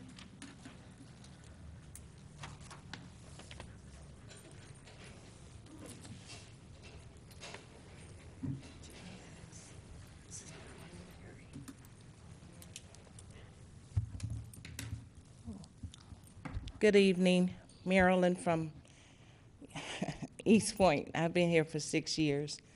Good afternoon, everyone. I just want to say that I understand your position as far as the budget and things of that nature, but I say to myself, you all need to have compassion, because the utilities are a major problem for a lot of people, and the household is basically a single person. Every other utilities have payment plan, 10% down and pay a little bit each month. You can also say during the winter months, we're not gonna shut off water. You can make preparations, and I think you all need a 2-council person to come in and look at the water situation to a point that is balanced. Do not give one person all the power to make no decision for the city council, because it's not balanced and it's not fair. And I'm gonna walk in my neighborhood, maybe 3 blocks, and I'm gonna ask you all to walk in your neighborhood 2 or 3 blocks. Maybe you can do 6 or 10, but look around at the neighborhood. Look at the sidewalks, look at the lawns, look at the house itself, and come back and tell me what you see. Get out of your cars and just walk in our neighborhoods, because the last 6 years I've been here, it has changed. I see so much trash. It's unreal. American Dream cuts our grass. I call them to make a complaint, and the way he talks to me is like he really doesn't care. And you all need to just, if they cut the grass Wednesday, send someone out just to inspect the property. Stop trusting people, because people are not doing a good job with the right positive attitude. And you have to go and see for yourself. You have just 30 like, seconds. Just like when people come here, ask for a picture of the car. Have the car reviewed by another company. Have everything on paper so you can see it. Don't trust anyone with just numbers. Just look at the numbers yourself. Your time and is then up. make a decision. Thank you. Thank you. Does anyone else wish to be heard? Anyone else? Seeing none, the second hearing of the public is closed. Move to council and reports. Mr. Kleinfeld. Thank you, Madam Mayor. For those of you at home, you couldn't see, there was a bunch of students in the audience at the beginning of the meeting, so I'm sorry, I think we might have driven them off. Regarding the shut-off, I think there might have been some miscommunication. What we voted tonight was to rescind the shut-off, and I think next year I'm hoping to take a look at the numbers to see how hopefully the arrears don't build up like they did years ago, but now people are better situated than they were before. Regarding the actual water rates, I certainly don't want to make it a habit to fall behind. I'm hoping that looking at numbers from Mr. Blum will sort of illuminate what our options are. And also I want to say thank you to JJ Mish and Joe Marucci for organizing the tree planting, which was very hard work. But we got a lot of trees planted in the median of Kelly, and there was a decent amount of people that went out there and did some work, so thank you to them. Mrs. Lucido. I would like to start out by saying thank you to everyone that helped put on the Memorial Day Parade. It was a really great event this year. I think we had a good turnout, even though it was like 90 degrees. It was really warm and sunny. But I think overall we had a really good turnout, and the Oddfellows and the Knights and the Military Museum and everyone else that volunteered time and put effort into it. It's such a great event for the community. And with that said, we also have another even greater event coming up, and that's the Gratiot Cruise. And the whole week, there's events planned all over, Cloverleaf, Genesis Chevrolet, which I'm sure the mayor is going to touch on all the events. So I hope everyone can make it out for that also. And that's all I have for this evening. Thank you. Mrs. Owens. I'd like to thank everybody for coming out tonight and showing your time and your support of the city. And listening to some of you guys' responses about the water and things like that. I came from a single-parent home. I had my water cut off as a child, so I understand the dynamics of not having water and having to go across the street. Thank God my grandmother stayed across the street and using her water. But also, you know, as leaders of a community, we are doing our best to not only look at the residents, things that's going on in the residents, but also as a city as a whole. And so it's a lot of things that we have to deal with and consider when we make our decisions. So if you listen to Mr. Kleinfeld, what he just said, they did rescind the shut-off notice, and in the past, they added 30 days. So I can see that the council is actually working towards bettering the city and also the capital improvements of the city as well.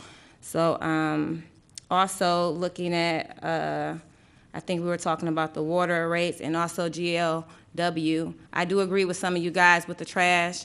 I was driving my car and I had to actually stop one of the guys who drives the trash truck and tell him, why are you guys dumping my trash, but yet you see trash flying everywhere? Because I was getting tired of every time they would dump the trash, I have to pick up trash off my lawn.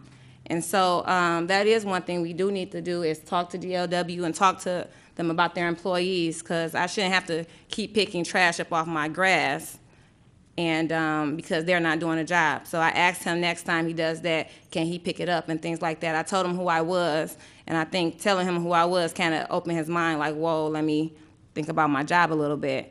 But I do actually see some of the things that you guys are saying about the water and the trash, and those are some conversations we have to talk to the people that we do our contracts with. So you're absolutely right. June 7th, this Thursday, is the Eastpointe Community Action Coalition, and it will be at the Historical Schoolhouse. So we invite you guys to come there to fight on drugs, you know, the opioid epidemic that we're dealing with. And also, I also want to thank people who came out to Memorial Park. Memorial Park, the Memorial Day Parade. That was my first parade in Eastpointe as councilwoman. My kids loved it. My husband came out, the senator came out, council. We had a good time, and, you know, passed out hot dogs. If I can change it, I wouldn't. Everything was perfect. The weather was, it was a little bit hot. I think I had the right dress on.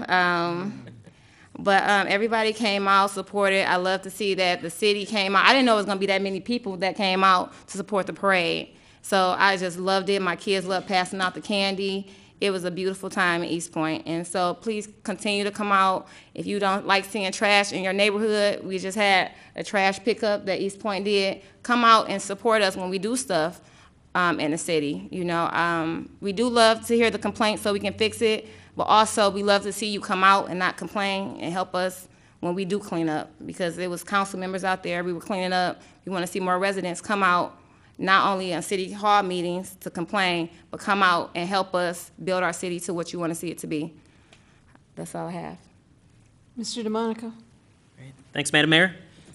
First, just again, thanks to Relief Michigan and JJ Mish and the DPW and everyone for the trees. So we planted another 35 trees, so we've done 68 trees in 2 sessions. Hoping to do it again in October. And sorry if there's been a little logistical issue. I've heard a couple people ask for a tree. Just ask again. Hopefully we can get you in October. If you are interested in one, try and get a couple neighbors, maybe have a better chance of being able to do it. Because it's a lot more work than you'd think to plant a tree, because we're planting trees that are pretty grown already, not just a little tiny foot-tall tree. I was out doing my flower bed this weekend on Kelly with Betty Bishop. We share a flower bed on Kelly, so if anyone's interested, we have more flower beds for you. So if you'd like, if you've got a green thumb, well, I'm not saying I do, but if you do, we have more flower beds that you could probably make look better than mine. So let us know. Of course, come out to the cruise and the cruise events next week, and then of course on Saturday, be out there, 11 or 1 to 8, and had fun on the council tour, everyone. We were out, Ms. Perrin threw out the neighborhoods, looking at all the parks and the buildings, and we try to do that often. I think we've done that twice now since I've been on council. Maybe we can try to make it into a yearly thing to see everything again. We don't always have a chance to go inside all the buildings as council, because we, of course, have full-time jobs, and, council's part-time. So that was a good chance for us to get out and see, and a lot of department heads come with us, so all the department heads. So it's a good time to hear about the city. And, thanks to everyone that came out to the Memorial Day Parade to honor those that gave, everything for our country. A lot of people came out, like you said, like usual, passed out lots of candy, like you said. Nice warm day. And Senator Stabenow came out, and I thought she said some very nice things. Thanks to the Knights and to the Military Museum and to the Oddfellows for everything they do. Each year they put a lot of work into that. And I got to say, again, I've said this before, the renters versus landlords thing. There are, or not renters versus landlords, sorry. Renters versus homeowners. Again, there are great homeowners, there's great renters, and there are lousy homeowners and there are lousy renters. It has nothing to do with if you're a homeowner or renter. I really do not like hearing that conversation at our city council meetings. And then, happy Father's Day to everyone out there. Thanks, Madam Mayor. I would like to thank everybody that came out for Memorial Day. It was a really good event. And, the best thing about doing things like this is it takes a lot of planning. And when you have a lot of planning that has to take place, it requires a lot of people. And the people come forward, but the group that puts on the Memorial Day Parade, we've now been doing it for about 3 years. Sarah joined us a couple years ago. And it's a great group. And if you ever have an opportunity to get in the planning of these events, that's where you meet your residents, and that's where you meet the people that are out there making the city a better place. There can't be a better group of people to work with than the Knights of Columbus, who are out there all the time. They pay a lot of the expenses that were due. All the people went together to raise some funding with that spaghetti fundraiser. Thank you to the Oddfellows who put it together to cover some of the expenses of the city. And then we have the Military Museum, and we have the Oddfellows, and it was just a great group to work with. We start in January to plan the Memorial Day Parade, so I'm glad to see people come forward and come out for the event. It was very nice to have Stabenow, and I was very pleased that she talked about what it was like when her father came home from World War II, from the Navy, because I think that brings home the real meaning of Memorial Day, is that you want to remember the people that gave their time for their service for this country. Memorial Day was really good, And folks, let me tell you, the cruise this year is gonna be good, so you better plan next week is gonna be one solid week. And if you're not out there and you're not having a good time, it's your own fault. So, Monday, we start at Genesis Chevrolet. Genesis Chevrolet is a brand-new dealership. They have 2 radio stations, they have food trucks, they have everything going for them, especially beautiful new Chevrolets, some new convertibles. They assured me that they have a lot of convertibles that are going to be seen. They have a lot of new things that came out from Chevrolet, so I'm very excited to have a brand-new dealership involved with the city to the point that they are with the cruise. That doesn't say anything to excuse Cloverleaf, 20 years, holding a car show over there on Tuesday. So it's going to be exciting, and you and I both know that the cruise starts at 4 o'clock, but those cars start lining up at 11.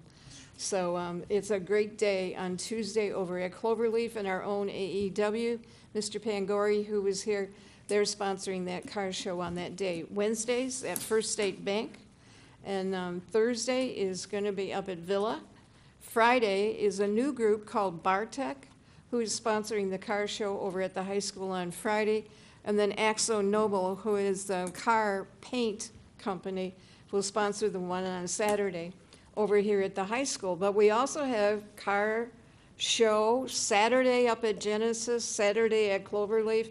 Saturday is going to be one busy day, and if you think that you can't go out to it because you just can't walk very far, I'm here to tell you that's no excuse in the city of Eastpointe, because we not only have Ollie the trolley, this year we have Olive the trolley.